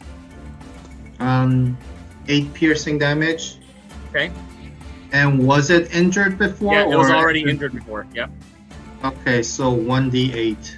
Go ahead. Wow, that's another 7. Sibo, tell us how you murder this goblin. I swiftly draw the arrow and shoot it right towards his head. It slams right into the center of his forehead. He looks shocked, and slowly you see the blood dripping down the front of his forehead, and he falls right over to the ground. There's blood spattering everywhere onto Bat and onto the floor next to Bat, and it looks really awful in this prison right now. The half-orc is shouting, "I can't wait to get out of here and join." And Sibo, the gnome that's diagonal from you, says, See, I'm innocent. He's the killer. He's the one who did it. Arrest him. It's Sibo." All right, we are going to go to Emir next. So I know there's a guy directly in front of me. Sibo just killed that guy. All right. So there are 2 guys right next to Melody now. You could move forward and try to get one of them. Or if you walk past Melody, you have enough movement to walk past Melody. You could also do that, and then you'd be in range of both of the goblins. Yeah, I guess get in range of both of them, kind of. Okay. See what I can do. Okay. Yeah, and I'll strike at the one closest to Melody, I suppose. Okay. So battle axe to hit is An 11. That one misses. You swing with your battle axe. Try to treat his skull like a coconut again. But this one does not connect, and you just swing at the air. All right. Dodges you. Well, I guess that's my turn. I That's can't your really do a whole lot. Okay. Let's see. That guy's unconscious. These guys are all unconscious, so that's the end of that round. We're gonna go to round 3, and back you start the next round. Cool. Attack this guy. Yeah. That is a nat 20. Yeah, that's gonna hit and do critical damage. It's 10 damage. Yeah, tell us how you strike this thing. I'm gonna run up on all fours and jump in the air and do a couple cool slashes with my claws. So as you land back to the ground, you've clawed this guy in the face a number of times with your fast little arms. And while you're doing this, Wasabi is sort of clapping along and making some punching movements with his little rat paws. Okay, I'm gonna attack him a second time. Okay. Go again. Yep. That's a math 19. Yeah, that's enough. That's a 4 damage. Okay, tell us how you hit this thing. After I do my cool rat attack, I'm gonna go on the floor and do like a little kick. Mm-hmm. Yeah, that's it. And that kick is enough to bruise him right where you knocked him in the chest earlier. He's now a little bit bowled over, wincing in pain. He looks like it could be near his last breath. You've knocked quite a bit of energy out of this guy in one turn, one round. Yep. Cool. Okay, is that the end of your turn? Yeah. Silren, you're up next. All right, gang. I'm saying this in character. I'm gonna level with you. Do you see all the blood on the ground? Do you see that dude who's now a shriveled husk? I just sent his soul to fucking hell for eternity. Honestly, look at this. You are in jail. You can get out and then we murder you immediately, or you can stay in. Weigh your options. Then I will Toll the Dead this guy. Toll the Dead, so that's wisdom? Yep. That's a 17. That is a success. And then I will also spiritual weapon him in the face. Okay. That is an 18. That hits. 6 force damage. So spiritual weapon is with the chair, or whatever you have. Yes. So tell us how you hit this thing. I try to Toll the Dead on him. I tried to beckon his soul to the grave, but he resists and he turns around and sneers. Then as he's sneering, just a wooden chair smashes across his face and breaks. Is he dead? He's dead. Yeah. As he spins around and dies, and then the chair reforms itself in its blue spectral form. Okay, so the chair is now going to be here on top of his dead body. Melody can see the gruesome splinters and wood sticking out of his face, and they're like little where all the splinters are. Blood is pooling on the ground. By the way, I'm pretty sure the weapon doesn't. It's important to keep track of where the weapon is, but I don't think it will actually block movement if someone needs to go through it. Yeah, someone could walk in that space. Yeah. As this attack happens, that you notice that Wasabi is really delighted by this, and he's clapping his hands and he's shaking them as if he was also smashing a chair on something. Wasabi, I've already said this. Stop enjoying this so much. It's weird. So when is that the end of your turn? I would like to move over here, still trying to stay in the middle of the hallway, if that's possible. Yep, that's possible. As you do that, the half-orc forest yells at you and says, "Such a coward! Such a coward running away!" Oh, don't worry, I will beat you up when I deal with these guys who are You were a coward last time too, as I recall. Hiding by the wall. Well, this cow would beat your ass, so I don't exactly care, do I? You didn't exactly strike me last time. You tried and failed. Alright, well, who's in jail? Raise your hand if you have freedom. He doesn't respond to that. Oh, you didn't raise your hand! Oh, that's awkward. Oh, no. Melody, we're back on you, and there's only one goblin alive. I'm gonna go for said goblin. Stab him with the first short sword, and then, like, bluntly hit him with the second one. Okay, let's see what happens. That's a 14 to hit. Yeah, the 14 hits. 6 damage with the sword. Uh-huh. Gonna go for his leg, probably. Okay. And then that is a 13 to hit Melody, that also hits. for 8 damage with her short sword blunt on the top of his head. So that's 6 plus 8 is 14 damage total. Melody, are you right-handed? Or whatever. I do believe that she's right-handed, yes. Okay. So with your first attack, you kind of like slash right across his chest, and as the blade gets into his gray skin, a spurt of blood emerges, splattering onto the floor as well as yourself and Emir. But with your second attack, you kind of knock him right in the head, and he looks like dizzy all of a sudden, and he looks like he's almost dying. He's coughing up blood and bleeding profusely from his chest. And he says, "Halfling, just let me go." I don't want to kill you, but I'm also not letting you free. I'll kill him. This is not my time. Let me go. Give me mercy. And she will use her movement to head this way and pick up the keys. Yep. Okay, so now you have the keys. These metal pieces fused together are the keys, more or less. And I do believe that the goblin gets an opportunity attack on No, him. he's unconscious. Oh. Yeah. Yeah, the one that you just walked by, that's an unconscious body. Okay. That's the end of your turn. This goblin that has 1 hit point left is going to disengage and run away from the mirror. That's the end of his turn. We're going to go to Sibo next. So Sibo, you can't see any goblin that's alive anymore, but you did see that one goblin ran away from Emir. Should have gotten an opportunity attack? Sorry to interrupt. No, because he used disengage, so you don't get to attack him. Can I travel here? You can go, 25 feet maximum, yep. Yeah. As you walk by, the gnome shouts at you, "Gnome, buddy, friend. I was just kidding earlier. I was just kidding. You're not a murderer. Let me go. Let me out of here." I say I'll deal with you later. You can ready an action, like prepare your bow in case somebody. Okay, in that case, I'll ready my bow if Yeah. anybody gets out or crosses. All right, Sibo, that's the end of your turn. That leads me to Emir next. So the one that's fleeing, can I see him? Like, is he just like You running? saw him flee, and you are within striking distance if you want to chase after him.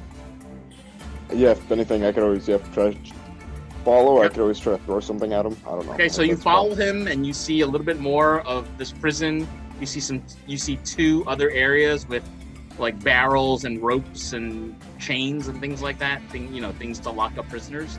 But you ran right up to this other goblin, and what are you gonna do?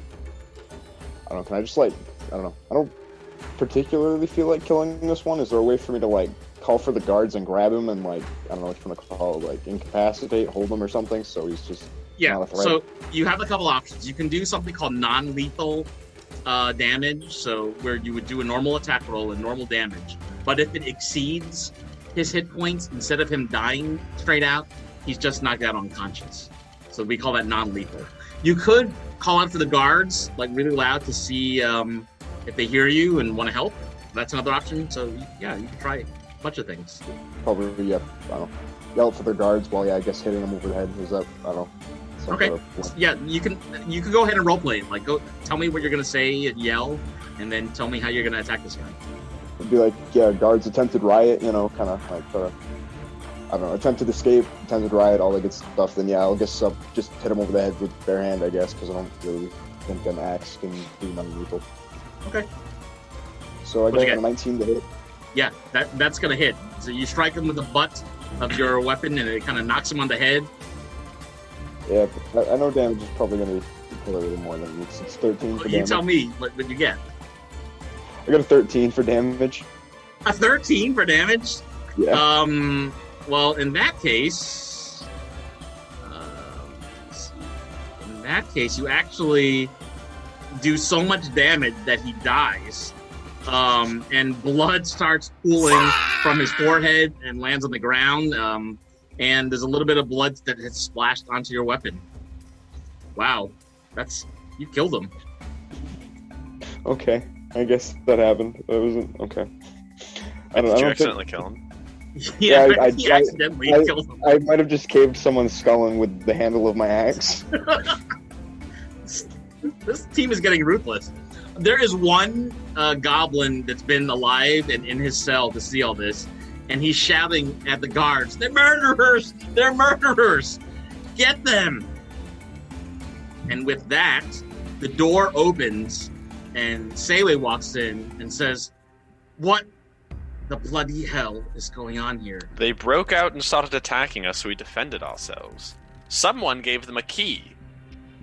And they started... Did you not hear them yell riot really loud?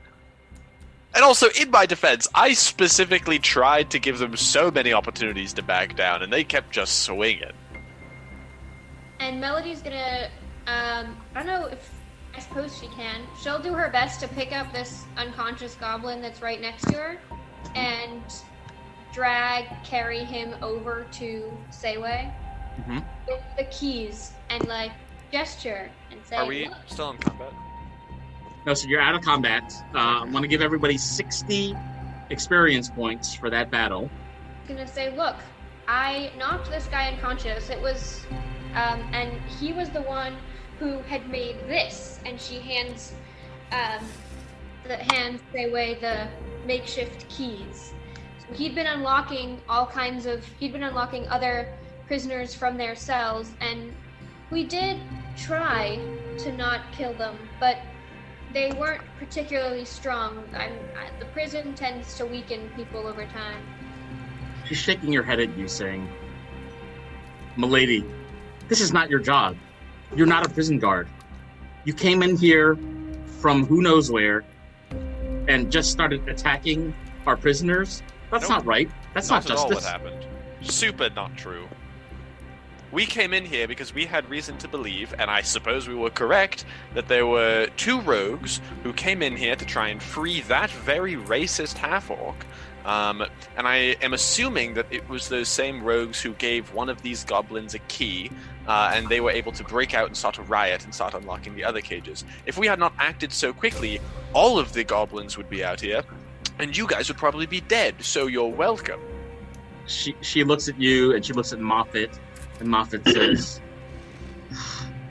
"Listen, Seiwei, it's better the prisoners died than any of us got murdered."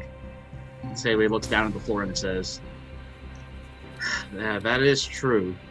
The guards look at you and said, "Something happened this morning, and a number of our men were poisoned, and we can't figure out how."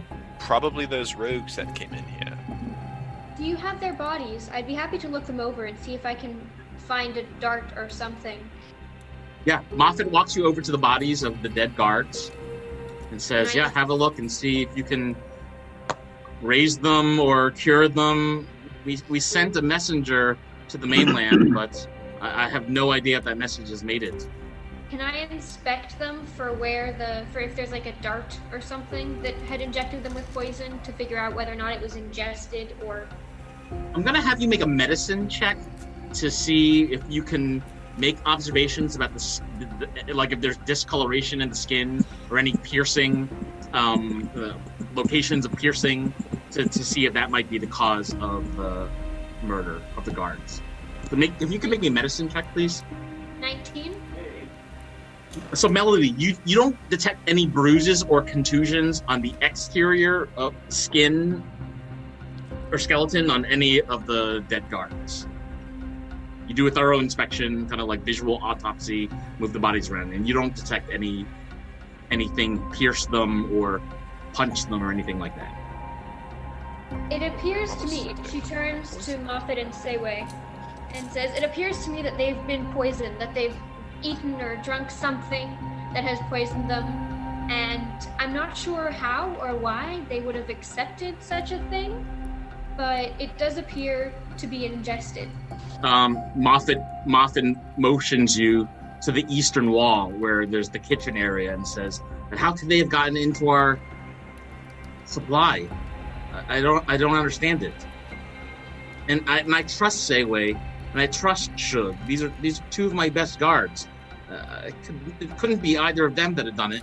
So tell me what happened here, guard. Hey, can I walk up to this guard?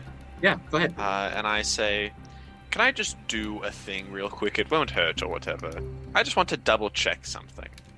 The guard is kind of silent. He looks you up and down suspiciously and takes a step back. He's not really enjoying whatever it is that you're selling. I just want to double check that you are not under some disguise and you're not one of the rogues, because currently you three are the only ones out of a cage right now, and I want to double check that they didn't kill one of you and then take your place. Seiwei moves forward and said, "No, it can't be him. We've been on duty all day. There's no way it could be him." Does it hurt to check? You can tell me how you're going to do the check. Can I just touch his face and see if my hand goes through an illusion or if it comes back with any makeup on it? Okay, does that require an ability check, or this is just what you're going to do? I guess it would be investigation, but I'm just checking because disguise self makes an illusory thing over it. So if it goes through an illusion, or if I touch something that goes then outside you would tell. the illusion. Yeah. Okay. So can I just touch his face? Yeah. Does it match up? So I rolled a nat 20. As you move forward to touch his face, he grabs your wrist and twists it, causing you half a point of damage. And he says, "Claire, don't touch me." Does the hand match up? The hand matches up. All right, okay. Sorry, Jesus. Still, you're welcome for saving our ass from those rioting goblins. No, we're not going to say thanks for that. You don't just come in here and twist a man's hand like that. You're twisting my hand. Seiwei says, "Don't worry about this guy." And Shug kind of shrugs his shoulder and walks to see what else Melody is doing. Emir and if you would like to check my face for a disguise, then you're welcome to. He ignores you. Sibo, Emir, Bats, are we doing anything? Can I ask this guy why? I'm gonna approach him. Okay. And ask about the white gnome. So you're gonna talk to the guard. That's this guy. Yeah. Yeah, go ahead. We can roleplay. What are you gonna ask? So why is this one here? What did he do? Shug shrugs his shoulder and said, "Probably murder." A lot of them come down here from Zadash because it's murder. Wait, so you don't quite know what's his story of how he ended up here? You know what? I'm not a judge. I'm not a tribunal. And most of these guys that come down here lie anyway. Whatever they actually did is worse than whatever they tell me they did. But he's a Weasley one, that Pinecone Pete. I do suspect he was involved in some sort of high-level thievery or murder of some kind. I don't trust him. Okay. I think he eats people. That's my hunch. Is someone saying that? Yeah. Okay. Because when Bat was walking by, he referred to Bat as food or fresh meat or whatever. So I suspect he ate someone. Maybe that's just a delusion or something. Because he doesn't seem, perfectly sane. But... So can I go to this corner and start meditating a little bit? Are you trying to cast a spell or something? No, I'm meditating to call upon my god and see if he or she is going to help me figure out the story about this guy. There's spells that do that. Tell me what you're gonna say. So your Avandra is a female. She's a goddess. So tell me what you're gonna say. So Avandra, I see a gnome here who looks slightly off, and I would like to know his story, please. Sibo, make an insight check, please. Yep. That's 18. So, based on the conversations you've had with everyone so far, you think that what Shug, the guard, told you about the gnome is probably true, but you also detect that this gnome's desperation to escape is also quite valid. You're not sure if you have this greater understanding because of Avandra herself or because of your own gnomish intuition. But Okay. you still have come to some new insight, as it were. Okay. Yo, is that Robert Montauk? It's a funny reference. I don't know that reference. Yeah, I mostly said it because I don't think anyone here would get it. Yeah, I didn't get it. I'm quirky and funny, and I make jokes that people don't get. You are Oh, Stewie. I could probably make more. It's at this point that Forrest, the half-orc, is yelling at the guard, saying, "Hey! They tried to murder me. Arrest them." What? When That's did I not try true. to murder you? Just now. When? Him with the bow, especially. He's the most murdery of that crew. Yeah, I shot the prisoners that were rioting out, and if you broke loose and started attacking people, then I would have shot you as well. And that is Seiwei perfectly... moves forward and says, "Don't say another word. Just walk with me." And she moves you towards one corner of the entrance area. Okay. She kind of like grabs you and restrains you with your arms behind your back and says, "Just don't move.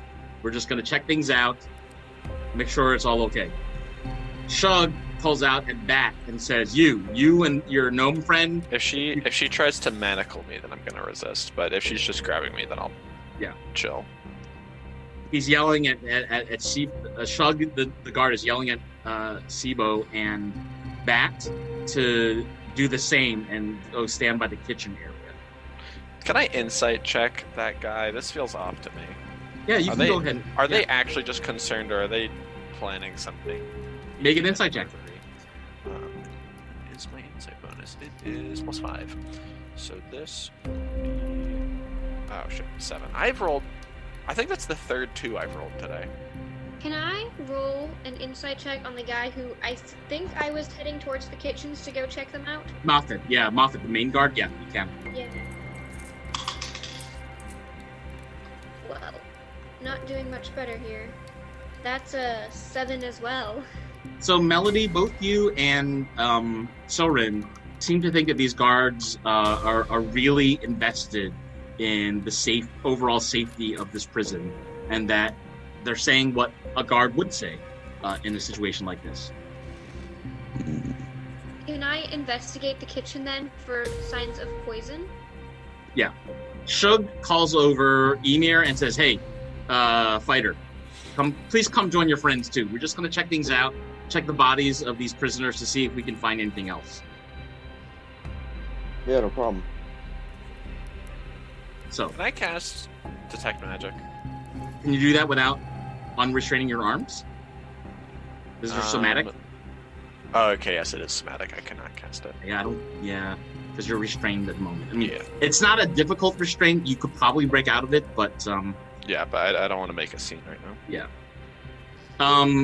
So Moffat, the main guard, kind of like walks down the long corridor of cells as the other goblins look ever more restless and angry, and they kind of inspects the bodies of them, see if there's anything unusual.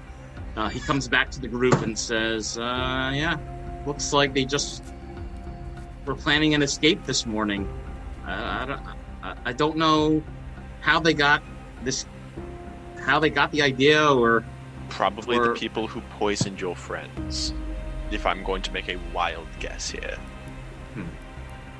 but they're dead or unconscious now. How would we ask them?" I can heal them just enough to bring them back if you want to tie them up just before. That would be great. We don't have a cleric amongst us three.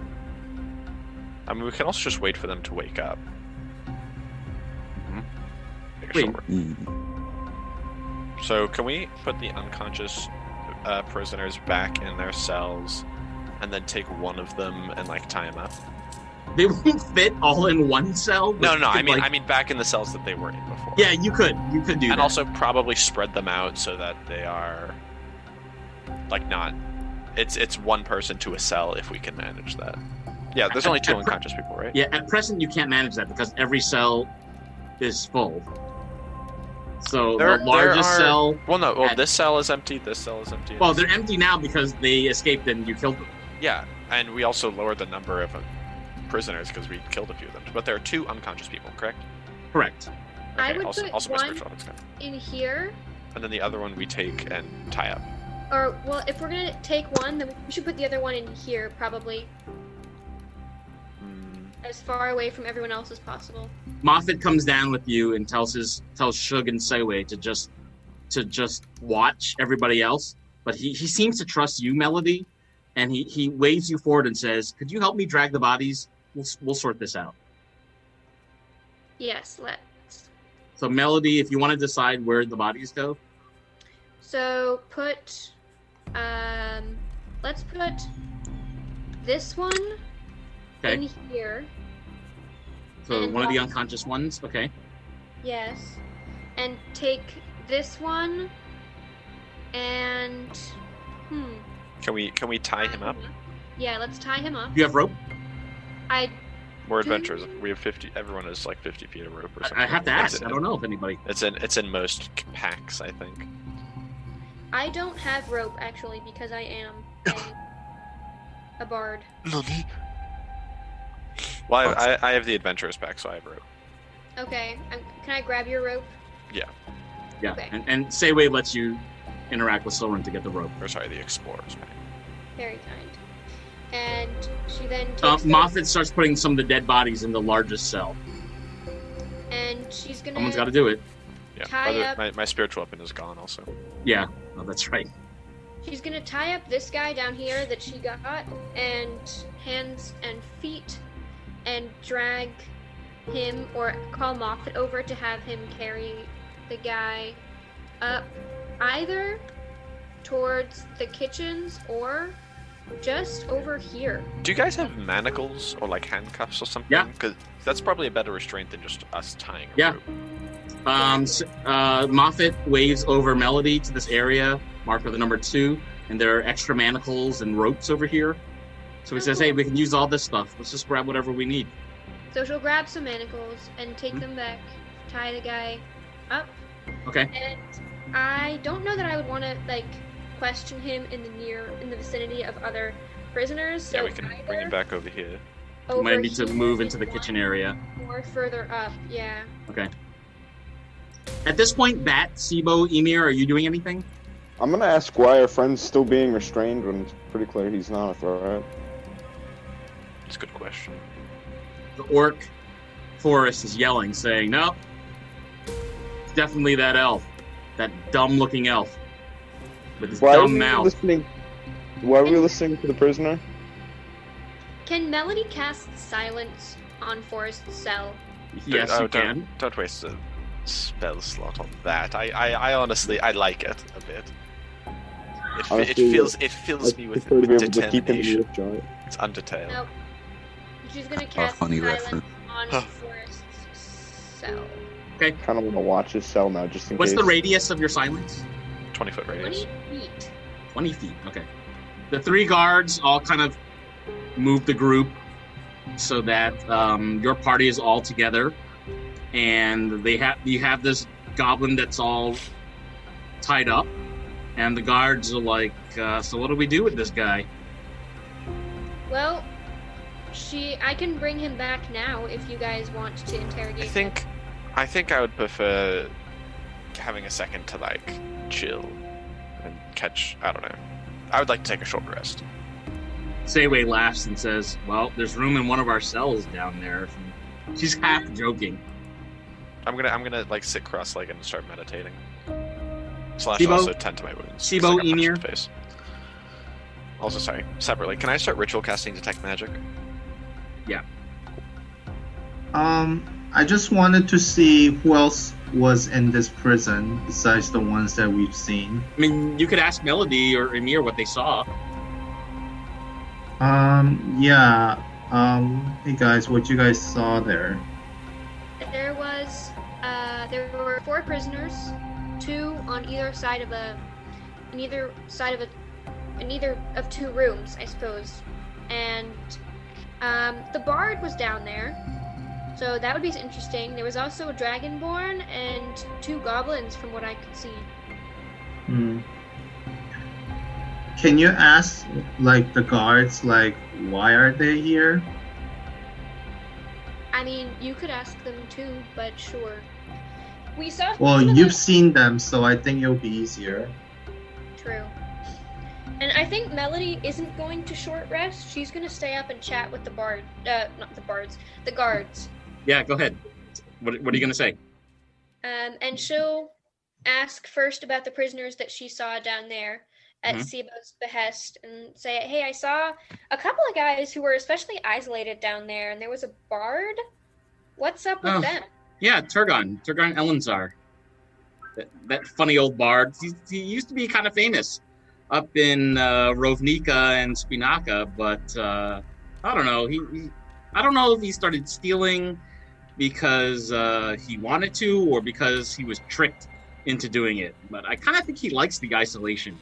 Anyway, he can't speak because of that accident that happened to him. But if you want to talk to him, apparently he still knows how to play a whole lot of instruments. Wow. And the other guys down there? Well, 2 of the guys down there are some just goblins who were thieves up back north. And the Dragonborn, Fagix. Fagix doesn't say very much. And everything that he says sounds like a threat. So I don't talk to him very, very often. And how have you guys been? It sounds like it's been really hard to be down here with all these different prisoners and just being overrun with people. How is this morning going? Sayway and Moffat both shake their heads and say to you, it's been a terrifying morning. A couple of our guards got sick and passed out and got knocked out as dead. Then you arrived and ended up killing a bunch of our prisoners, and it's hard for us to know who to trust. Wish we could get to the bottom of this and figure out who poisoned our men, and why are you here exactly? Well, I would like to be on the list of people you trust, so I'll be frank.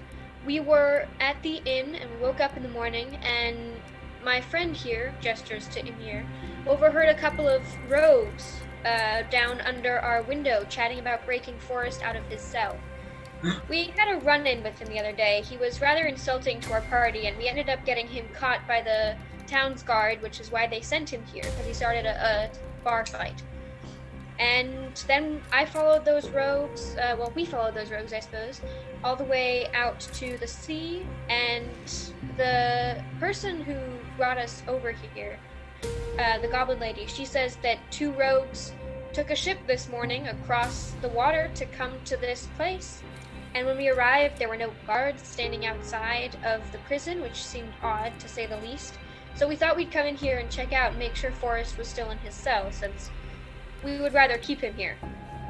And then, as we were talking to him, the goblins down at the end shouted, "Riot!" and they all came bursting out and trying to kill us. And despite a number of tries by Silrin, they still continued to kill us. He gave them many, many chances, I attest, and yet they continued to fight and to be proud of every swing that they managed to land.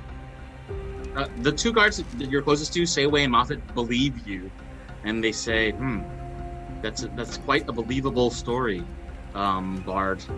Wish we had this information sooner to enact the plan. Still, the pain of losing our men, now encountering a possible new danger of rogues circling our prison or infiltrating our prison. Don't like the sound of any of this. Don't know who's at the bottom of all this. Is my detect magic ready? How long does it take? An hour? 10 minutes to cast. Oh, 10 minutes? Yeah, we can say that it's ready. Okay. All right. I have a spell going for a little bit. do you mind if I go sweep through the prison? You can come with me to check that I'm not doing anything. Can I go sweep through the prison just to make sure there aren't any magical effects anywhere? Also, is there illusion or enchantment or any magic coming off of the guards? You don't detect any. Cool. So they are not magically disguised, at least. Mm-hmm. And also none coming off us. The only thing you see on your party are the weapons and items that they're carrying that are magic. Gotcha. I'm gonna go sweep through the prison real quick. If you don't trust me, you can come with me, I suppose. Sayway says, I'll go with you. Alright.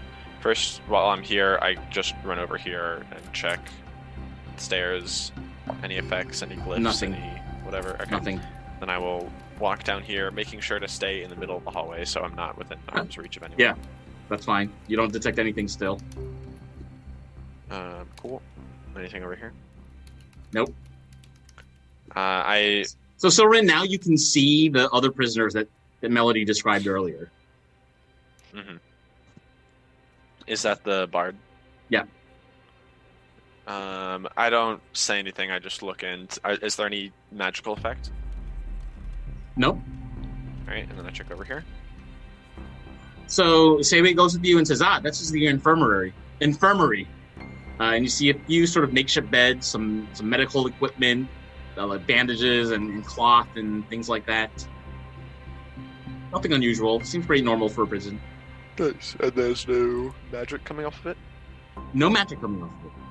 Epic. So it seems like this prison is magic-free, with the exception of the spellcasters here. Sayway says, as it should be. As it should be. I suppose while I have the spell still going, it's only been about like a minute or something. I want to check outside because I feel like the rogues may be hiding there or something. But I also feel like I'm going to get super murdered if I do that alone. So I don't know. So Soren is kind of making a play to explore, but he's afraid the rogues are going to be outside. The guards kind of look at each other and say, yeah, we don't really want to go outside, though. But somehow it does feel safer in here with more of the prisoners murdered. Just worry about the cleanup, though.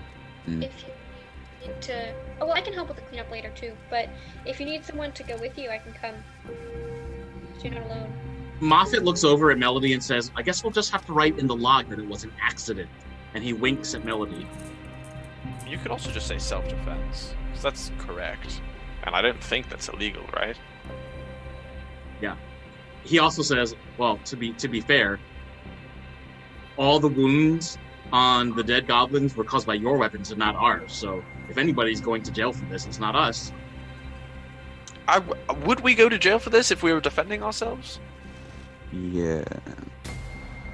I mean, I don't know. Maybe I'm just thinking too much in terms of the laws of the United States of America, not necessarily this Shug fictional says, country. Shug kind of shrugs his shoulder and says, I don't know who started this. And he kind of walks away, sarcastically. Come, let's go check out outside. I don't know. I'm still missing a few health. If we're all going, then sure. But also, we shouldn't leave the prisoners unattended. Yeah. That would be a not good idea to leave them all here. So who is going where? I'll stay here with, at least in front of Forrest, so. Okay. I don't think we should split up, and I also don't think we should leave the prisoners unattended, so I think we should just wait here and force the rogues to make their first move. Sounds like a good plan. I'm game. So why don't we take short rest so that Soren can heal a little. That would be nice. Melody will And stop. Yeah, you could. because who's injured right now? Me. I'm injured a bit. I am missing 5 health. I'm perfectly fine. Okay. I simply just stand guard while you guys rest. Yeah, so why don't we take a short break and recoup a little, and then we'll figure out our next action.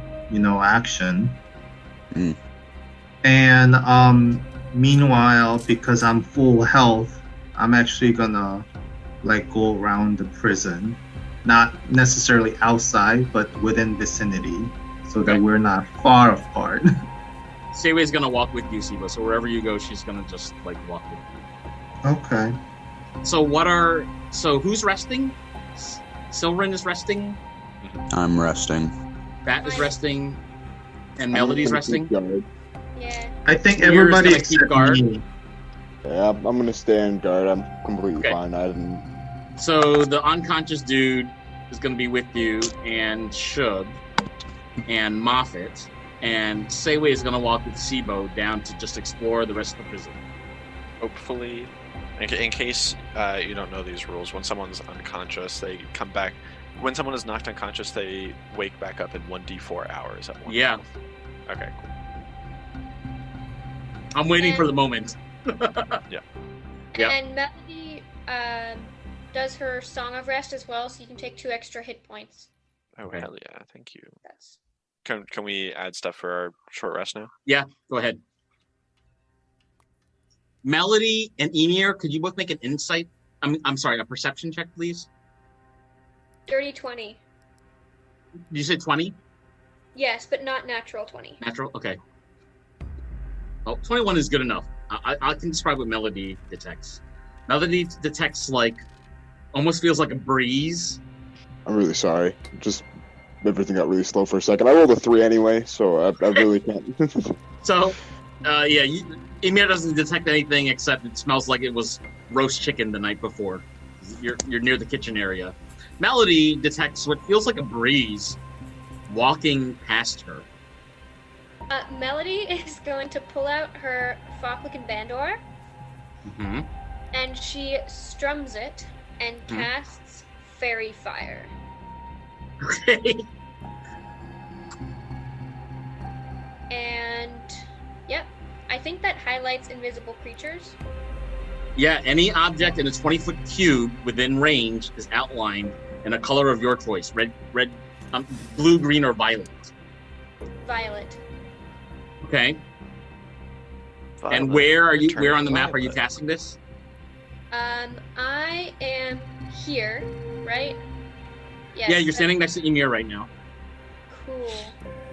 I'm going to cast it. They walk past me, so from up there to up here to down here, or from here to here. Well, you get to decide. Ah. Well, I think I'm going to cast it about here, so it goes 20 feet and 20 feet all around. She's gonna just go sing "Boo" as she strums and casts the spell. You feel a tingle crawl up your spine as suddenly before you appears a bearded man that you've never seen before. And apparently the guards have never seen before either, because they look shocked. And as soon as he feels discovered by you, he says, "Run!" And then we kill him. Everybody- Can I just trip him or something? Push him, do something to just keep him. I don't know. But everybody, we're going to take a short break, actually, in real terms. But if everybody Okay. could roll initiative, then Okay. I will set this up. That's 12. 11. 14. Sibo and Emir? I rolled a 14. Oh, Emir also 14. Sibo, what did you get? And then back, could you and Emir figure out who wants to go first? Do you care? Doesn't particularly matter to me, no. Okay, I guess just higher dex or something, or higher initiative. I feel like you have higher decks. Yeah, probably. Yeah, so, Bat, why don't you Yeah, just I'll go first? Yeah, I'll go first. All right, so Melody casts this fairy fire, and you pick purple, I think, or violet, Yes. and you see this figure now outlined in violet. It's somebody that you have not seen before, and he looks. He just shouted "run!" Don't know at who or at what, and he looks at you, Melody, and says, "What you in here for?" And he draws his. He's got 2 short swords, one in each arm. I know, just like you. Cool. Let's beat him up. Yeah. So Moffat's gonna go first. Moffat doesn't recognize him. He yells at the party, "Restrain him!" And he moves forward and tries to do a grapple move. I think it's called. And so if he succeeds, the other guy's prone. Yeah, I was gonna say. I think Teddy would know. The person who's grappling makes an athletics check, and the person resisting makes an athletics or acrobatics to contest it. They make a save. They make a save against it or a counter. Okay. It's a contesting ability check. Yeah. Yeah. He makes it. So if he were to fail, then he would be grappled, and his speed would be 0, and that'd be it. Gotcha. So you can see that Moffat is kind of like trying to restrain this guy and move around, but this bearded man has like fought out of Moffat's clutches, and that's the end of Moffat's turn. I think we're going to go to Sayway next. Sayway's kind of far actually, but she's just gonna keep strolling, walking forward like nothing's going on. This bearded man is going to try to use his short swords on Sayway, the guard. First attack. Ooh, boy. Uh-oh. Both attacks hit for 16 points of damage. He pierces Moffat in the side with one sword, and with his right arm pierces Moffat again. Moffat almost looks like he's going to fall down as he's bleeding everywhere. Moffat the guard almost looks dead. This man is going to run away, which I guess gives Moffat a opportunity attack, which he fails. The bearded man is now getting closer to the exit. That's the end of his turn. I think we're going to go to Bat next. Okay. Where's the guy? Wait, it's this guy, right? That's Shug the guard. Oh, sorry. Wait. The bearded guy that was running away is here. I'm highlighting him right now. Do you see that? Yeah. Okay. I see him. He did 16 damage in one turn. Yep. I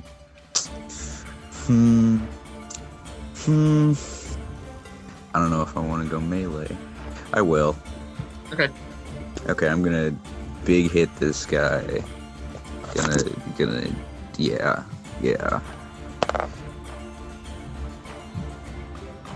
Luck point. Forget what I rolled. That doesn't matter anymore. You didn't see it, and you will never know.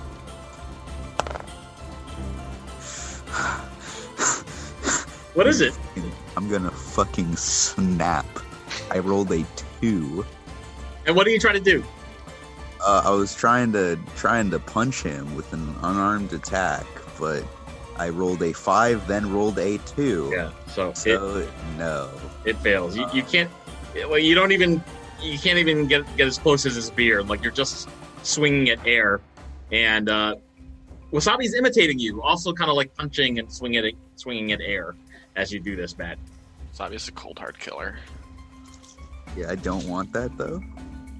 Ymir. Why not? Oh, Right. Bat, do you have another turn or another action? Can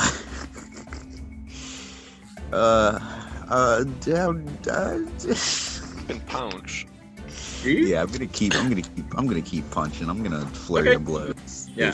This stupid dumb idiot who thinks he's better than me. That's a 23. Yeah, that 23 is gonna hit. That is 7 damage. Next attack. That's another 23. Yeah, that's gonna hit. That's By the way, 4 damage. The fairy fire isn't a lasting area, Okay. so you can delete the square. Yeah, Bat, tell us how you hit this guy. After I whiff those 2, I do a hop closer and hit him again, like a leapfrog hop. Mm-hmm. Yeah, and Yeah. swipe with my claws. Cool. After I do my cool flurry of blows, I think I'm gonna use a key point, and where is it? Oh yeah, I'm gonna use a fucking what? Brain stop working. Open hand technique. Yeah, Patient an defense? open hand technique, and I'm gonna Okay. have him be prone. What's a strength save? It's a strength Oh save. yeah, No, wait, no, it's save, a yeah. dex save. Strength save Dex is save. back. Yeah, dex save. He got a 5, so he's probably gonna fail. Haha, dumb loser, idiot, Idiot loser. So he's prone right now. You knocked him piss prone. baby. Okay, is that the end of your turn? Now it's the end of my turn. Okay, so this bearded man is in pain. He's yelling. He can't believe how hurt he is, and he's not actually shouting at you, Bat. He's shouting at somebody, saying, run!" I wonder. Emir, it's your turn. Do you guys think you guys can handle Beardy Man? Well, I don't know. I feel like I need to go make certain other people aren't slipping out. But... I mean, it's your turn, Emir. So you get I'm side. not allowed to communicate. is there any way to keep Bearded Man where he is? Like, I don't know, whether it's tie him down or whatever. I don't know. Do whatever, just kind of keep him in one spot. You know, he's not going you Oh, away. he's prone Knock him now. out. Yeah, should I knock him unconscious or try to at least? You can try to punch him, or hit him, attack him. I could try to hit him with the handle of my axe again. Hopefully he won't. I don't know. Yeah, you have advantage at him while he's prone. Alright, well, I guess I'll do it then. So hold on, 1, 2, 3. Yeah, you have enough movement to get there. Alright. Plus step into that. I got a 15 to hit. 15 is not enough. Ooh. Even with Oh, advantage, you have 15. How would advantage work? Do I roll again? Advantage means you roll twice and take a larger roll. Alright, I got it. Yeah, that's 21 to hit. 21. The 21 hits.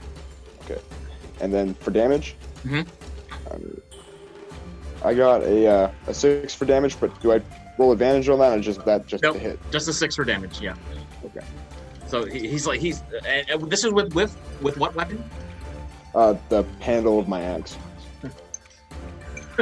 So Emir, with the butt of your axe, you kind of clock this guy in his forehead as already on the ground, and he snaps back at you and says, he starts like laughing maniacally, saying, "You have no idea what you're doing." Can I take an action surge and hit him again? Yeah, okay, I'm gonna do that then. go ahead. Alright, give me a second. A 16 to hit. Wait, do I roll advantage again? No, because that only works like you used it already. Wait, I think. Yes, he does. I mean, the guy's still prone. Oh, he is still prone. So he gets advantage on the second attack. Okay, yeah, that's fair. You might have been thinking of like guiding bolt. That's Probably. the case then. That's a 23 to hit. The 23 hits. Okay, and then for damage, of course, we're gonna get another 6. Another 6. And again, with the butt of your The butt of the axe. your axe, you clock him in the head, and he's got like you can almost visible lumps on the top of his head. This bearded man is he is wearing leather armor, but nothing to cover his head. And he's like coughing up a little bit of blood, and he's looking at you like again, laughing maniacally, saying,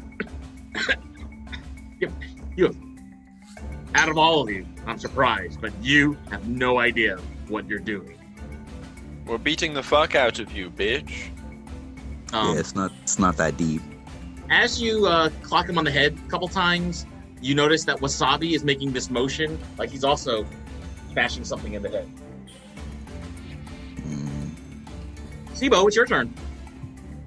I am going to go here. So 2 down and 3 left. Okay. I'm going to go here. I'm dead. What do I see around? Well, in the area marked 2 on the map, you see a number of like ropes and manacles and barrels, things that you would typically find in a prison. And peeking around the corner, you can't quite see totally what's in there yet, but you think you can't quite see what's around the corner. Only Soren has gone all the way around to see what's in there. Yeah, the prisoners are getting really rowdy as this fight breaks out, and they're yelling, like, "Get them!" Like they're yelling like to kill the guards. I think that's the end of your turn, Tebow. Yeah. Melody, it's on you. I think I'm gonna go for him with my short sword. I can't think of a good insult, and I don't want to fail on a vicious mockery. Just call him a loser. Alright, then I'll go with vicious mockery, and we'll see what that does. And she's just gonna call out, "Loser and coward running after being invisible." Where on the map? Are you running anywhere on the map? Me? Yeah. Yeah. Gonna run here, so I'm in this line of sight. Okay. And it's a wisdom save, right? Yes. Wisdom 13. Yeah, he got a 16. Boo. What did you call him? Oh, wait, no. Wisdom 15, but he still failed. He got 16. Or so he still succeeded. I still Yeah. failed. What did you call him? A loser and a coward. He's coughing up some more blood from all the damage Emir did to him earlier, and he stares at you, Melody, and says, he's shaking his head left and right, laughing.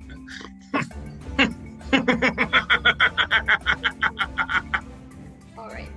Well, Was he an anime villain? and I'm gonna give Emir an inspiration dice. Right. So Emir, you have Bardic Inspiration you can use in the next 10 minutes. It's +4, Melody? It's a 1d6. Oh, 1d6? Hey, somebody leveled up. Okay, I think that's the end of your turn. We're going to turn to... Shug is next. Shug the guard. I'm sorry. And then Soren. So Shug the guard is seeing the commotion going on. He's going to move forward and he can't quite reach with his melee weapon. And so he's going to, just end his turn there. Soren, you're next. Alright, I would like to start my turn by casting Detect Magic, Okay. which should hopefully detect the location of any invisibility spells How long does it take to cast the spell? in action. It takes one action. And when Yes. when does it tell you anything? The end of the action or on your next turn?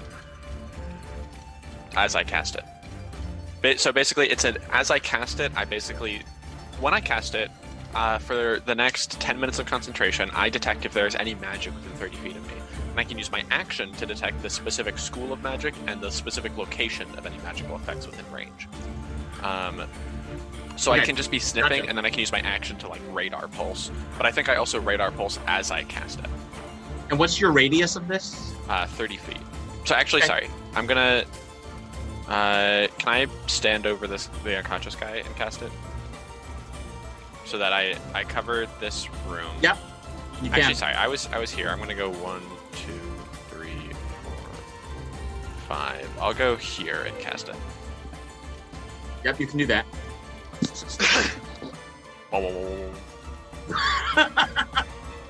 Does it make a noise? Probably not. I'll make the noise. Someone makes the noises with his mouth. Soren, directly in front of you, you see a woman that you've met before. The same woman that you met in a pub who was friends with Forrest. Hey, Forrest Friends is right here. She's right in front of me. She found shrieks Guys, I found when her. she's discovered. Is that the end of your turn? She's trapped. So, good luck getting Soren, out. your radius also captures Forrest the half-orc who is on his way out to the exit. Oh, also Forrest is there. Hmm. Wow, you guys are sneaky. I'll give you that. Yeah. I point and give my party their locations. Okay. I think that's the end of your turn, yeah? Yes. Forrest I is... spiritual weapon, but I can't cast Forrest spiritual is going to go next, and he's going to strike at Emir. Actually, he's going to go to Barbarian Rage first. His muscles are pumping, his veins are popping, and then he's going to try that would also drop his invisibility, right? Oh no. Yeah. Yeah, but you can see him already, and you gave his position. Yeah. Well, okay, knowing their position, they would still be an unseen attacker if they're invisible. So he has advantage on this first attack, but then we can see him because this After balance. that, that's right. All right, so on this first attack, he's going to take Assuming this is advantage. the invisibility spell. Yeah, yeah. You didn't even need it. I got a 20 and a 21, so that's gonna hit Ymir. Well, both attacks are gonna hit. Actually, let me not say both attacks. The first attack, because he has advantage, he got a 21, and that is gonna do. Is he punching? Punching. Then it's- 7. What's that? If he's punching, then it's 1 plus strength mod plus rage. Yeah, I think that's 7 points of damage. Can I Stone's Endurance that one? Can I? What Is that a reaction? I believe so. Yeah. Yeah, that reduces his damage. Yeah. Let me check to see. Yeah, go ahead. Because And I'm gonna roll his second attack while you check, right. Yeah. which is gonna hit. Yeah. It's 1d12 plus 2. Yeah, go ahead and roll that. Instead of being 8. Yeah, I'd Okay. reduce 8. So damage from the that. first strike, you actually wipe out all the damage. But his second strike, he hits you for 8 points of bludgeoning damage with an unarmed strike. I guess it's better than both, but Yeah, so I think you're at 20 points now. yeah, that's about right. Yeah, that sounds right. And his position has been revealed, so everybody kind of knows where he is. And he also laughs at you, Ymir, and says, "You don't know what you're messing with." That's the end Messing of his with turn. you, a little bitch. That's the end of his turn. The next thing that happens is the goblin that was unconscious, kind of in the waiting area, standing behind Shug, wakes up. He stands up He's and tied. attacks the guard. He's tied. He's gonna headbutt the guard. Guard has what armor class? Oh, he misses. So he Also- almost manages to kind of wriggle himself out of these ropes and headbutt the guard. But the attack is also not quite strong enough. Manacled him. Yeah, he's manacled behind. Yeah, it doesn't matter. He's still gonna try a headbutt. Yeah. That's the end of his turn. He is alive though, and kind of like trying to stand up. Next is this other goblin. Is now awake. But this goblin is awake, and he's yelling at the other goblin comrade, saying, like, "We're gonna take him down. We're gonna get out of here. We're all gonna escape today." And so they're getting like really energetic, really rowdy, and they're shaking bars and cursing at the guards and at your party, trying to distract you and get your attention. That's the end of his turn. We're gonna go to. I gotta ask something. Silren knows where this female thief is Yes. because of his detect. Yes, and I specified that I pointed out her location and Forrest's location. Although So- Forrest doesn't matter anymore. Does that mean your party and the other guards will now know their locations? I mean, they know where to attack, but they still have disadvantage to attack her because she's invisible. If she tries to disengage, would you I mean- get an opportunity attack Silren because you can see her? I think so, because I'm pretty sure or it might just be a. Let me look up detect magic. Yeah, I have it up also, but I just can't tell. I'm not sure if it's I know their location. I know the location of any magical effects until the start of my next turn, or if it's just for that pulse. Right. You can see a faint aura around them. I mean, I know she's there, so I know to pay attention for footsteps and if I hear Mhm. anything, Okay. and if I feel anything. Yeah. But I don't. I currently am not actively seeing her magic aura. Gotcha. But you saw it in the prior round or prior turn. Yes. Well, in that case, she knows that she's been seen by you, but she doesn't know how well the other party. Matt, she's right next to you. Punch her in the face, please. So Once if you she can. disengages, Bat won't know exactly, but you would. Yes, if she disengages and moves, we wouldn't get opportunity attacks. She's really stuck until her friends can move. Yeah, we're gonna fucking beat her up. Well, in that case, you're gonna take out her 2 swords and try to attack back. She has no other options. Try me. Try it. She has no other options. Her first attack is a 19. That's probably gonna hit.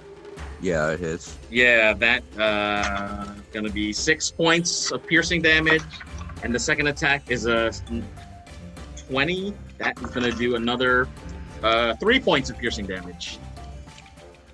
That's 9 total? Yeah, I'm at 23 right now. That's the end of her turn. She's very upset. I feel so sorry for her. She says, I would have gotten away with it. I got away with it last time. If it weren't for you meddling kids.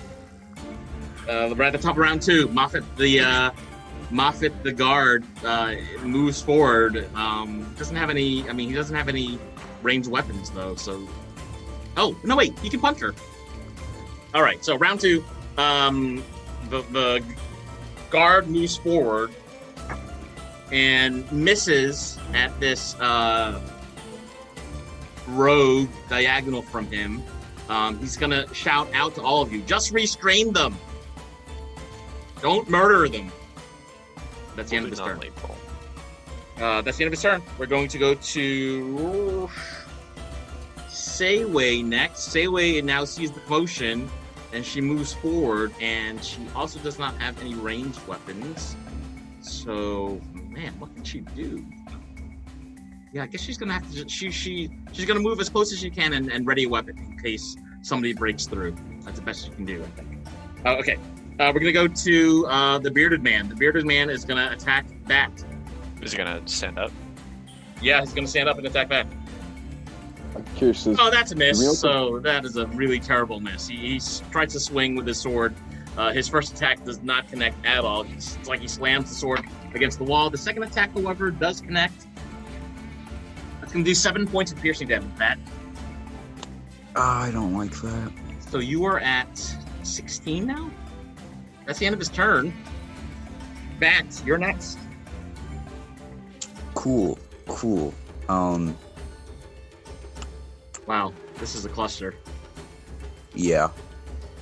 There's so many people around me right now, and Yeah. I'm not sure which one to attack. If only we had someone who could do AoE. If only. Well, actually, that'd probably be pretty bad right now, because Yeah. would hit everyone. They would hit your friends, probably. Yeah, that's true, but Up to you, Bat. What do you want to do? if everyone moved and we had someone who could do AoE, Yeah, that would might not that happen would right be now. I don't know. I'm very damaged and out of key points. You're already out? Yeah, I'm out because I used one during the prisoner fight. Then I used 2 in the. You get them back on a short rest. Oh wait, you do? Yeah. So you at least would have gotten back the ones you used in the prisoner fight in the riot. Yeah, my bad. Yeah. Never mind. I've got my key points back then. I'll start attacking lady.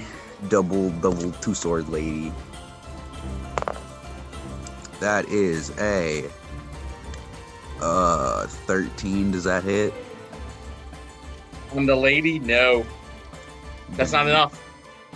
Okay, I'm gonna hit again. Does a 14 hit? 14's not enough. She dodges your strike. Sick, good, and cool. Yeah, so that's the end of my turn. Yeah. As you do this, once again, Wasabi's like punching at the air and kind of imitating you, Bat. That's the end of your turn. We're going to go to Emir next, All right. who's also surrounded. I think. Can I? Speaking as a free action, may I talk in Yeah. character? I think she's fucked, and we can deal with her in a second. But let's pick off those guys before they try to run. Specifically, the bearded bitch, because he's already been hurt. And I don't expect. You're telling that to barbarian- Emir, or you're just shouting in front of I'm everybody? shouting this to the party. Okay. And I don't expect that barbarian will have the mind to run away. Emir, what do you do? So I guess, yeah, work on bearded man. I don't know. Should I? Yeah, honestly, yeah. Yell at the guards as well. Grab manacles. Try to, I don't know, beat them into submission, and then you guys handcuff them. Yeah. Try to let the guards know. Try to grab manacles so we can try to. I don't know. Okay, so you shout at the guards, grab manacles. Are you going to attack or run or anything like that? Yeah. I guess bearded man just gonna cane him again with the Okay. handle of the ag. Okay, go for it. It seems to be my go-to, and it seems to work pretty well. Alright, so to hit... Oh, maybe not. If I just roll bad. So I got an 11 to hit, so that's probably not going to do anything. That is not enough. He's just laughing at you. Alright, so anyway, I'll just take a second wind so I can recover some hit points. Yeah, that's a good idea. Tell me what you get. Alright, so 7 at the end of the You're at 27 now? Yeah. Right, I think that's the end of your turn. Yes. Sibo, you're next. Okay. I guess I'm gonna go all the way down. And you see And what do I see? You see what looks to be the infirmary of the prison. So you see a couple of cots made up, some medical equipment, some bandages and things like that. Looks pretty ordinary. But there's no exit? You don't see an exit now. Okay. So, can I grab some of the medical stuff? Yeah. Okay. I'm gonna grab some medical supplies. Yep. You grab a medicine kit from one of the cabinets. So you can add that to your inventory as well, that you found a medicine. Okay. Yes, that will be it. Okay. In that case, we go to Melody next. And she's going to, well, Hmm. far away from everybody. Aha! Yeah. Fling nimbleness. Can she slip through here to get to this guy? You can do that. Yeah. Yeah. All right, I'm gonna do that. I think you'd still need to disengage, or the lady will get an opportunity attack. Yeah, 'cause she's going diagonal past the lady. That is true. Well, then she can opportunity attack me. We'll see. All right. So as you run by her, Dorothy, this thief that you met before, tries to slam down a sword in your back as you run away, and that is a 15. My AC is 15, so I don't know if that hits or misses. That's exactly enough. So she's gonna strike you for 7 points of piercing damage. Ah, Ooh, she really got you. You're at how much now? 21. Okay. But now you're right next to the bearded man. Yes, and I'm gonna go for him with my short swords. Okay, do it. Wow. That is 22 to hit That hits. for 8 damage. Melody, tell us how you kill this man. Ooh. Well, unless you're not gonna kill him. Tell us what you do. I'd rather just hit him with the hilt of my sword. You just knock him out unconscious? Hmm. Okay. And she's gonna run and then try and take her sword and turn it up and jam it up into his chin. And with that, he falls back down to the floor and looks totally.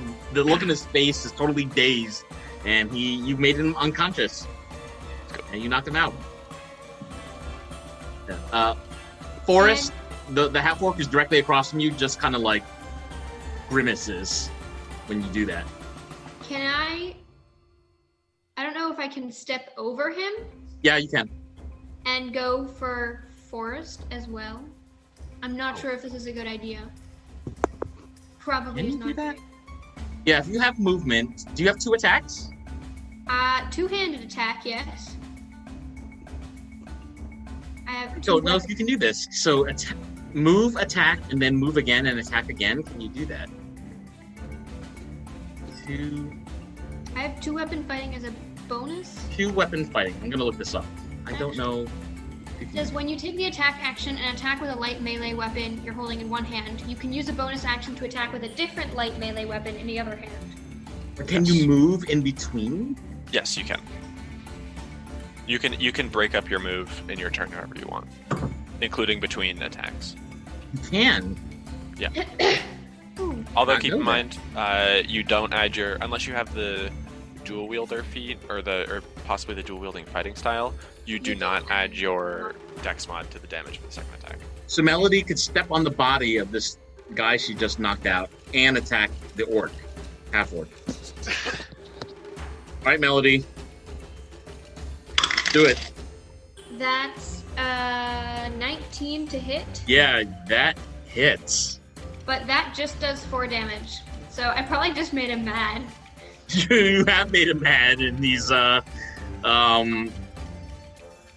extremely upset by this, and he's laughing, saying the same thing his buddy was saying earlier. Like, come on, you've no idea what you're getting into. Let us go. Okay. No. And that is her turn. Okay. Shug, the guard, can't do anything except move one step.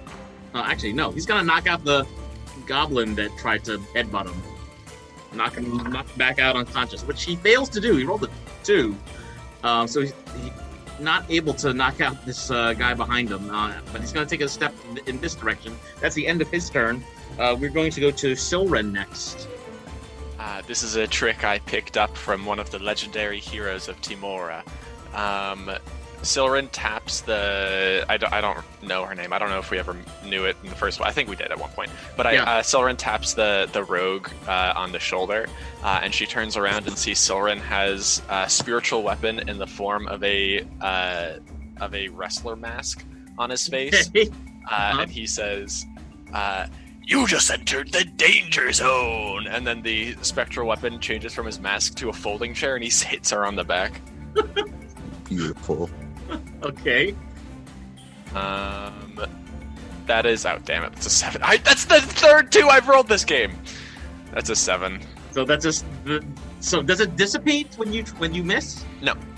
It's still there? Yes. Okay. So, I gotta find a chair. But, the spectral chair... Yeah, it's just in my space right now. Okay, gotcha. And then, or no, I try to hit her, but I miss, so I let loose of the chair, and it just floats and then, like, readies itself to attack again. And then I'm going to try... Has she been wounded yet? No, she has not been wounded yet. Okay, then I will try to Toll the Dead, the Barbarian. Okay, what does she need? Oh, the Barbarian. What does he need to do? Wisdom save. Because Toll the Dead does less damage if the person is unwounded. He got a natural 18, and what is the 4? I gotta look at the 4. Well, unless he has -5, or -6 rather, than he succeeds. Oh, he's okay. Then he's yeah. -5. Oh my goodness. Yeah, my DC is 13, and he has to get 12 or below to fail. Okay, so he makes it. So no damage? Yeah. Nope, no damage. It's a cantrip, so it doesn't do half on the success. He just laughs at you. All right, Silren. Silren, are you good then, or is that the end of your turn? Yeah, that's my action, my bonus action, and I don't want to move. Okay. So it's actually Forrest's turn next, and he's gonna stay where he is, and he's still enraged. He's gonna try to attack Emir. So here's his first attack. Oh, that's a 21. Wow. So his first punch does 7 points of bludgeoning damage. His second attack, nat 20, is gonna do 11 points. So I don't. What is that? 18 total? I'm down to 9. It looks like 9 hit points. You're at 27. You got hit for 18, so you're at 9. Yeah. All right, and he's not gonna move. Actually, that's gonna be the end of his turn. Next to act is the lady standing in front of Silren. Her name is Dorothy. She is looking at the party, looking to see. Also, by the way, sorry, this wasn't necessarily clear, but I had my shield, my holy symbol out. She sees that she's surrounded. She sees the only path forward is to strike at Bat or Emir, and she's going to try to hit Emir with both of her short sword attacks. The first one misses. The second one, she tries to slice right into your side, Emir, but you managed to kind of roll a little bit to your left and evade her attack. And she hisses at you. This party is much craftier than I had anticipated. Forrest, we gotta get out of here. And that's the end of her turn. Oh no, he can't hear you. Yeah. That's the end of round 2. We're gonna start round 3, and at the top of this round, Moffat is going to go first. He is diagonal. He's going to try to strike at Dorothy, the rogue. And, oh, that's a hit. Wow. Okay, that does three. That does a couple points of bludgeoning damage with his punch. And okay, he sees the chair and shouts at you, "Hit her again, but don't kill her." I'm doing non-lethal. That's the end of his turn. We're going to turn to Shug next, who will once again try to knock out this goblin that woke up. And this time he manages to strike the goblin with... Yeah, that goblin is back and unconscious again. So I'm going to put an orange sticker on him. Immediately comes up swinging and gets knocked out immediately. Didn't even know what was going on. Yeah. That's the end of his turn, so we are going to go to Shug. I'm sorry, that wasn't... That should have been Sayway doing that, not Shug. Shug is still here. So Sayway knocked him out. That's the end of her turn, and now we're going to go to Bat. Okay, cool. Been knocked around a little bit. I have been knocked around a bit. The bearded man is unconscious right now. So let me mark that on the map. Beard dude unconscious. Okay. I don't want to move because I could get attacked by sword lady. You could. That's right. And this guy. I should also let you know Melody is standing on the on the body of bearded man. Okay. Cool. I'm gonna. Have we hit this guy at all? Which one? No, that's Emir. That's your buddy. Oh, that's Emir. Okay, I couldn't tell for a second. Yeah, I'll go. I'll keep going for this for sword lady. Dorothy, yeah, go for it. I hate everything. I'm gonna attack again. That missed. That first attack missed. Gotcha. That's a nat 20. That hits. Yeah. It's gonna be critical damage. That's a 7-14 damage to sword lady. Has sword lady been hit very much? I do not believe she's going to use uncanny dodge to have the damage you just did on her. God damn it, I hate rogues. So you did 7 on her then. Okay, so I'm going to flurry of blows. Okay. Uncanny dodge is also just against one of the attacks. Yeah, you can't use it a second time. Yeah. Oh, sorry. I thought Joe gave you the total damage. I missed the first time and then hit. Okay. Never mind. So that's a 19, so I'm guessing that hits. That does hit. That's 7 more damage. So can she use another reaction? No, you have 1 reaction per round. Okay, so you hit her for 9 back? I hit her for 7, and then I'm gonna hit her again. Yikes. That's a 16. 16 misses. Ah, dang. Okay, but yeah. You managed to get a few punches in, you get her with your elbow, you kind of kick her a few times, and she's bruising up all over the place, and she's shouting at her friends, "They're tougher than I thought. We gotta get out of here." Yeah, it's the end of my turn. Okay, Emir, you're next. Emir also has been hurt. So we're still trying to be non-lethal about everything, correct? All right. Up to you. Yeah. I don't know. I feel like I don't know. Yeah, Forrest probably needs to get, I don't know, unconscious, preferably now, so he doesn't hit me for another 18 points unarmed. Possibly. Yeah, so yeah. I guess I'm going to try to do the same thing with him I was doing with the bearded guy, just kind of hit him with the stick. Hit him with the axe handle. Hit him with the axe handle. All right. The handle of your axe, go for it. Yeah. So to hit, I got 22. Yeah, that's going to hit. And damage, I got a 13. Okay. 13 points of damage. Whoa. All right. Is that the end of your turn? Yeah, I don't think I can use, I have a healing potion, but I don't know if I can use it as a, I don't know, I don't have another. I believe default, that's an action. All right, I'm assuming that's the end of your turn, so after Silren is... I'm sorry, not Silren. After Emir is... Sibo is next. Sibo? Hello, I left for a second. Did anything happen to me? You died. Brad is Sick. dead. Let's go. Bat died. Third character. Sibo says we should just kill everyone. Oh, I'm sorry. What'd you say, Blake? Sibo? Try to go back to the crowd. Okay. So you have 25 movement right now. 25. There? So, no, 5 spaces. 1, 2, 3. Oh, yeah, you can. You can go diagonal. Yeah, so you can get up to here. Yeah. All right. I Yep, guess that'll be it. that is the end of your turn. And You can- Melody, you can you're up. also dash. Oh, you can dash. That's true. You can take another 25. He just like picks up medical supplies and like leisurely walks back while there's Yeah. like ah in the background. See, but I'll Okay, move you the that- full. Yeah, I'll move you the full distance up with a dash movement. So dash doubles your movement in one turn. Okay. So we're up on Melody now. Melody, you are standing on the body of this bearded man. What do you do? I think I'm gonna vicious mockery the guy and just call him, ooh. Well, your effects are about as effective as those of the goblins. Something that worked in my head far better than in real life, but I tried. Shaking his head as you do this. Halflings are so stupid. Yes. That's a nat 1. So Yes. You're- Subvert his rage. you're Hit him somehow right in his mocked him. feelings. mercilessly. So how much damage is that? That does a total of 1 psychic damage. It's something. And he has disadvantage on the next attack. And disadvantage. Oh, okay. That was the point of the vicious mockery. I don't Gotcha. want him for all of the damage he keeps. All right. Is that the end of your turn, Melody? Nah.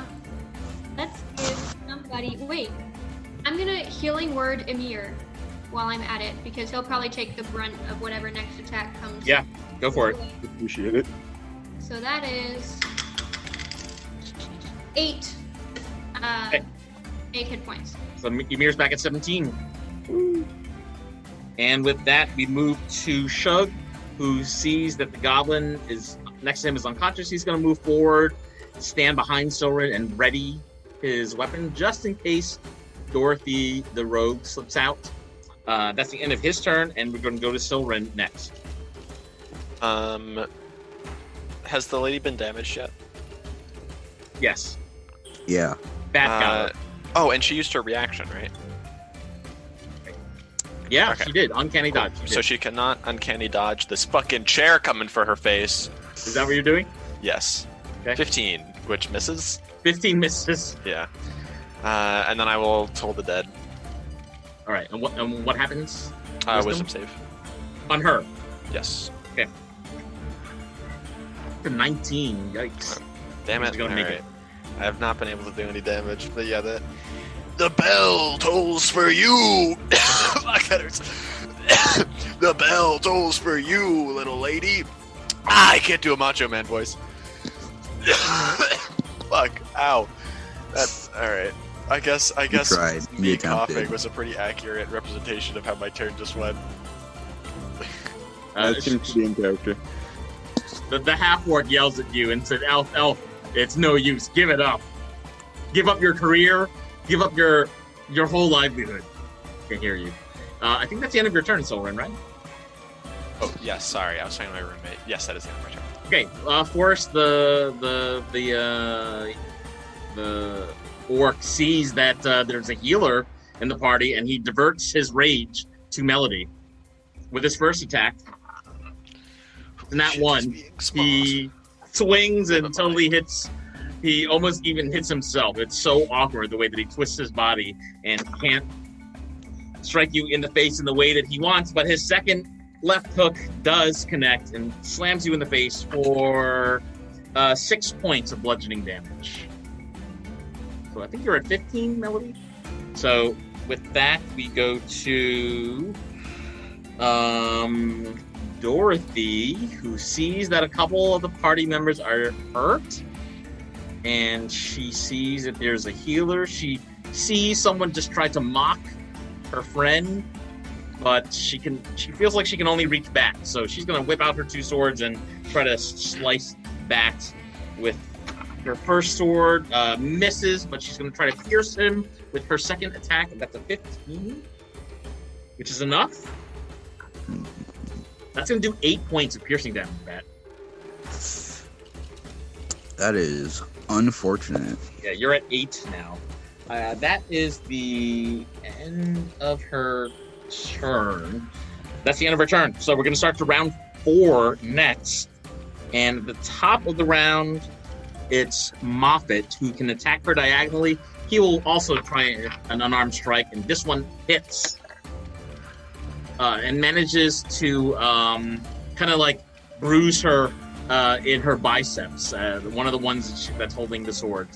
That is the end of his turn, and he shouts to the rest of the party, remember, restrain them. We'll put them behind bars. Yes, non-lethal. Okay. Moffat ends his turn. in the ring. To be fair, this prison isn't very good. Like, half the people escaped. Putting them behind bars probably isn't going to do anything if they're just going to escape again. David moves forward and readies her weapon. That's the end of her turn. We're going to go to Bat next. Cool. Continue to beat Sword Lady. Lady? Yeah, okay.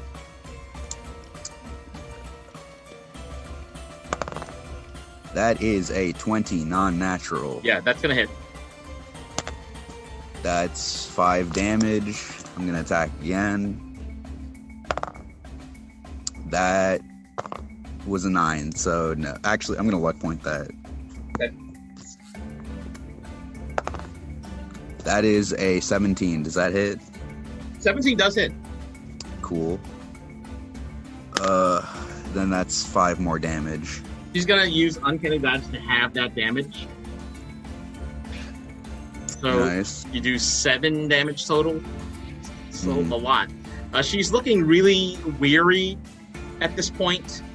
You kind of like cut her off guard, especially with the first attack. The second attack, she was more prepared for. But you're astonishing her how many blows you've been able to get on her.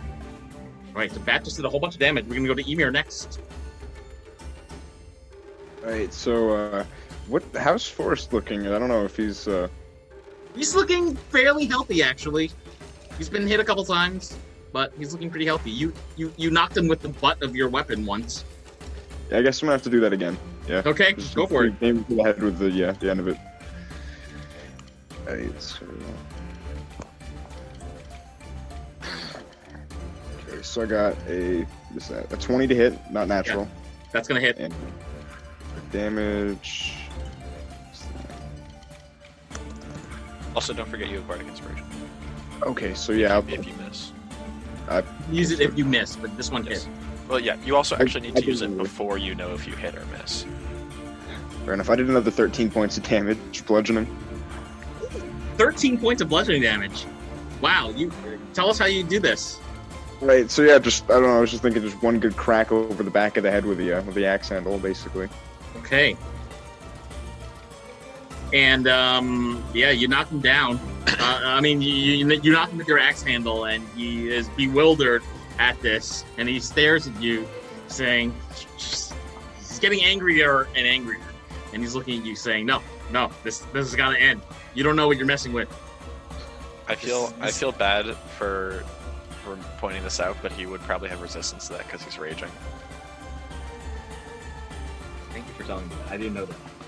Yeah, rage. One of the main effects is it gives resistance to physical damage, non-magical physical damage. But what is it? Half damage? Yes, half rounded down, I believe. Rounded down, so that he gets 6 back then. The 13. Okay. But he's still hurt. He's still quite hurt. Actually, he looks a little unwell. Actually, Emir, after you butt him like that. Do you have anything other actions, Emir? I don't have any other bonus actions. I can really take right now. We're gonna move on to Sibo next. Okay. Dash forward. So So you get 25 will take you here, and another 25 will take you here. yep. And can I attack or no? You could try to get your arrow and hit the lady. If he dashed, then that's his action. Oh, that's right. Thank you, Teddy. Yeah. No, Okay, yeah, that's right. You yeah. can't attack. You can't attack because doing a dash counts as your action. Like the double movement is all of the 6 seconds. If you have a bonus Okay. action spell, you could do that. Nope, that'll be it. In that case, we go to Melody next. She's gonna vicious mockery on Forrest again, and just quip. Oops! Looks like you're so tall you hit your head. Couldn't even hit me. Oh, that is a 19. Ooh. He just sniffs at you. Like, come on, halfling, come on. And she will. Missed opportunity to say at least I can reach the top shelf. Missed opportunity. Go ahead, Melody. What are you saying? She's gonna healing word bat. Healing word on bat. Okay. Yes. Thank you. You are welcome. Wow, that's 8. 8. The We'll bat back is now to at 16. 16. Shug can't do anything because everything is kind of blocked up, so he's just gonna ready a weapon. But Silren, it's on you.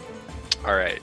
I would like to use my spectral weapon, sacred weapon. Wait, what is it? How much? Spiritual weapon? Spiritual weapon. I keep forgetting. Different S magic Yeah, it's a lot words. of S's.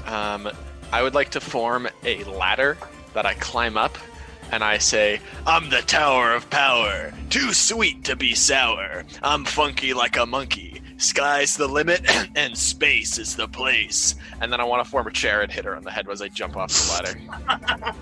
Okay. Fuck! need to- Damn it! What'd you get? 11. It's not enough. Damn, Randy would not be. Yeah. He would Why not do you do be proud Randy right like now. that? I don't know. I'm sorry, Randy. I'm sorry. And then I won't tell the dead. I will cure wounds on Bat because he's the only one I can reach. Tell us what you got. D8 plus 3, which is 8 health. Oh, sure. Oh, nice. Sure. I have All one right. personal spell left. Next hack is Forrest. He does not have disadvantage anymore because the mockery didn't work. He's going to try to punch Melody in the face. That's going to hit. That's going to do 6 points of bludgeoning damage, Melody. You're at 9 now, I believe. And the second attack, swing and a miss. He's definitely aiming for Melody once again with the second attack and tries to pop her on the head, but he misses. He's cursing at you, and he sees that he's starting to. He's not sure where his position in this battle, but he's going to stand put. That's the end of his turn. Dorothy, the lady with the 2 swords, sees that there is a healer in the party and turns her attention to the man with the ladder, Silren. And with her first sword attack, misses. Macho Madness is coming at ya. Her second attack hits. 16 is enough. Yes, 16 is enough. Yes, that is my AC. And that is going to do 7 points of slashing damage. Ouch. You're at 11? Okay, here we go. Yes, and then also I will need to make a concentration check for detect magic. Okay. Sorry, that doesn't impact the other turn, so you can continue. Oh, that's the end of her turn. Okay.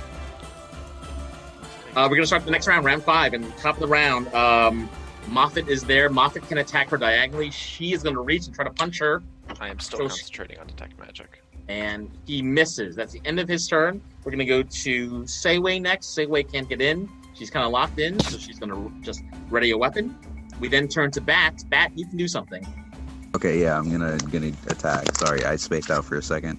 Attack! Ah, shoot, that did not even... Natural 20. Woo! Let's go. Oh, non-lethal, by the way, Let's non-lethal. go. Not lethal. Okay, fine. 8 damage on that one. She's going to use Uncanny Dodge once again on that. Keep going. Yeah, okay. She's looking really quite weak. You've bloodied her and bruised her in the face and the arms. That attack's not gonna... That second one, not gonna hit. That was 14. You know what? I don't want to fight her anymore. I'm gonna the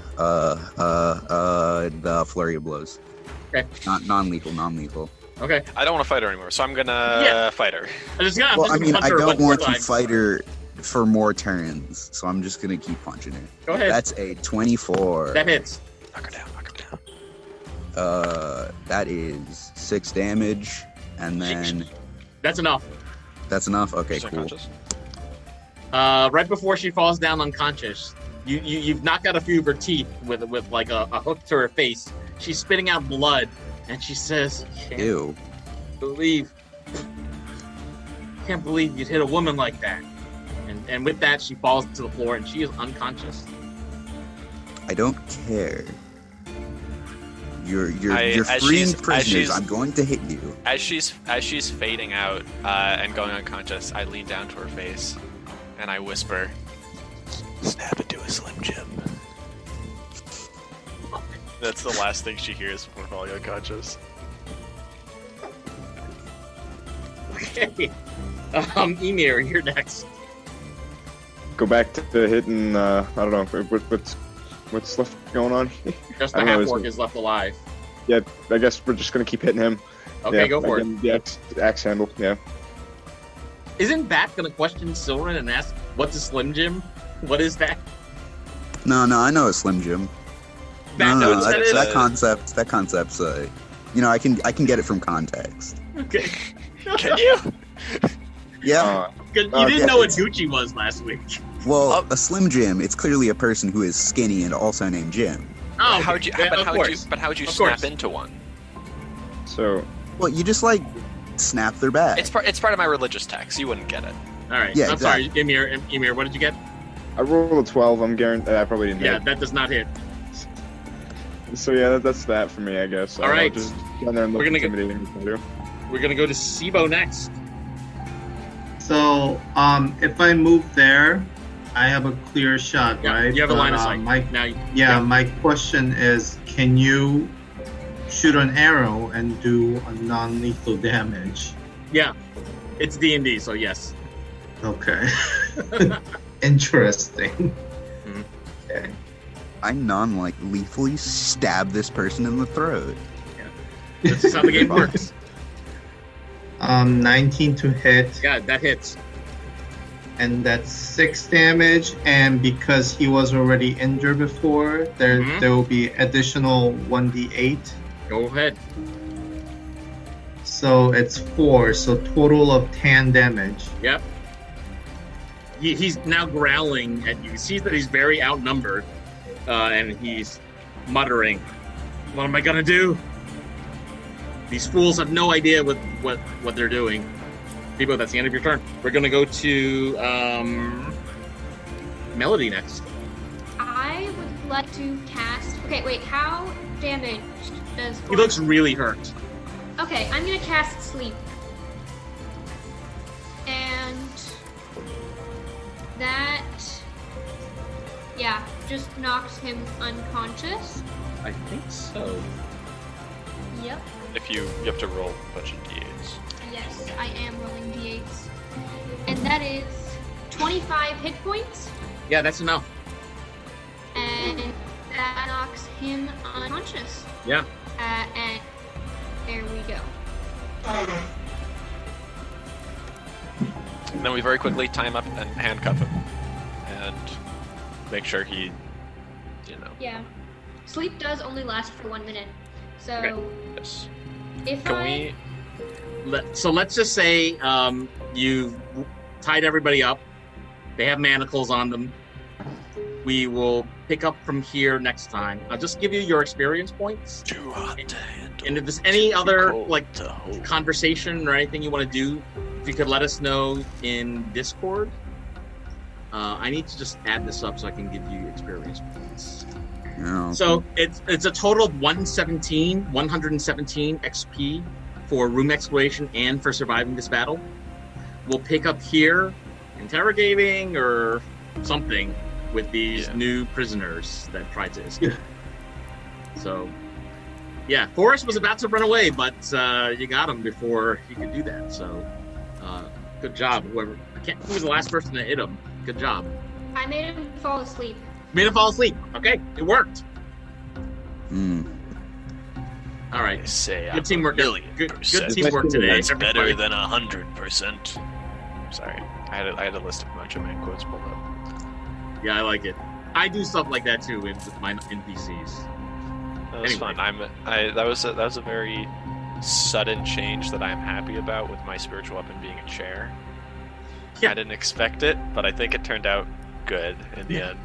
Now you're actually using it as a chair. That's the only. I mean, I don't have a lot of icons ready. I have a chair. I have a skull. I think I have a pumpkin. I mean, it's not as random. Yeah, it's one of Timura's saints. Macho Man Randy Savage. Yeah.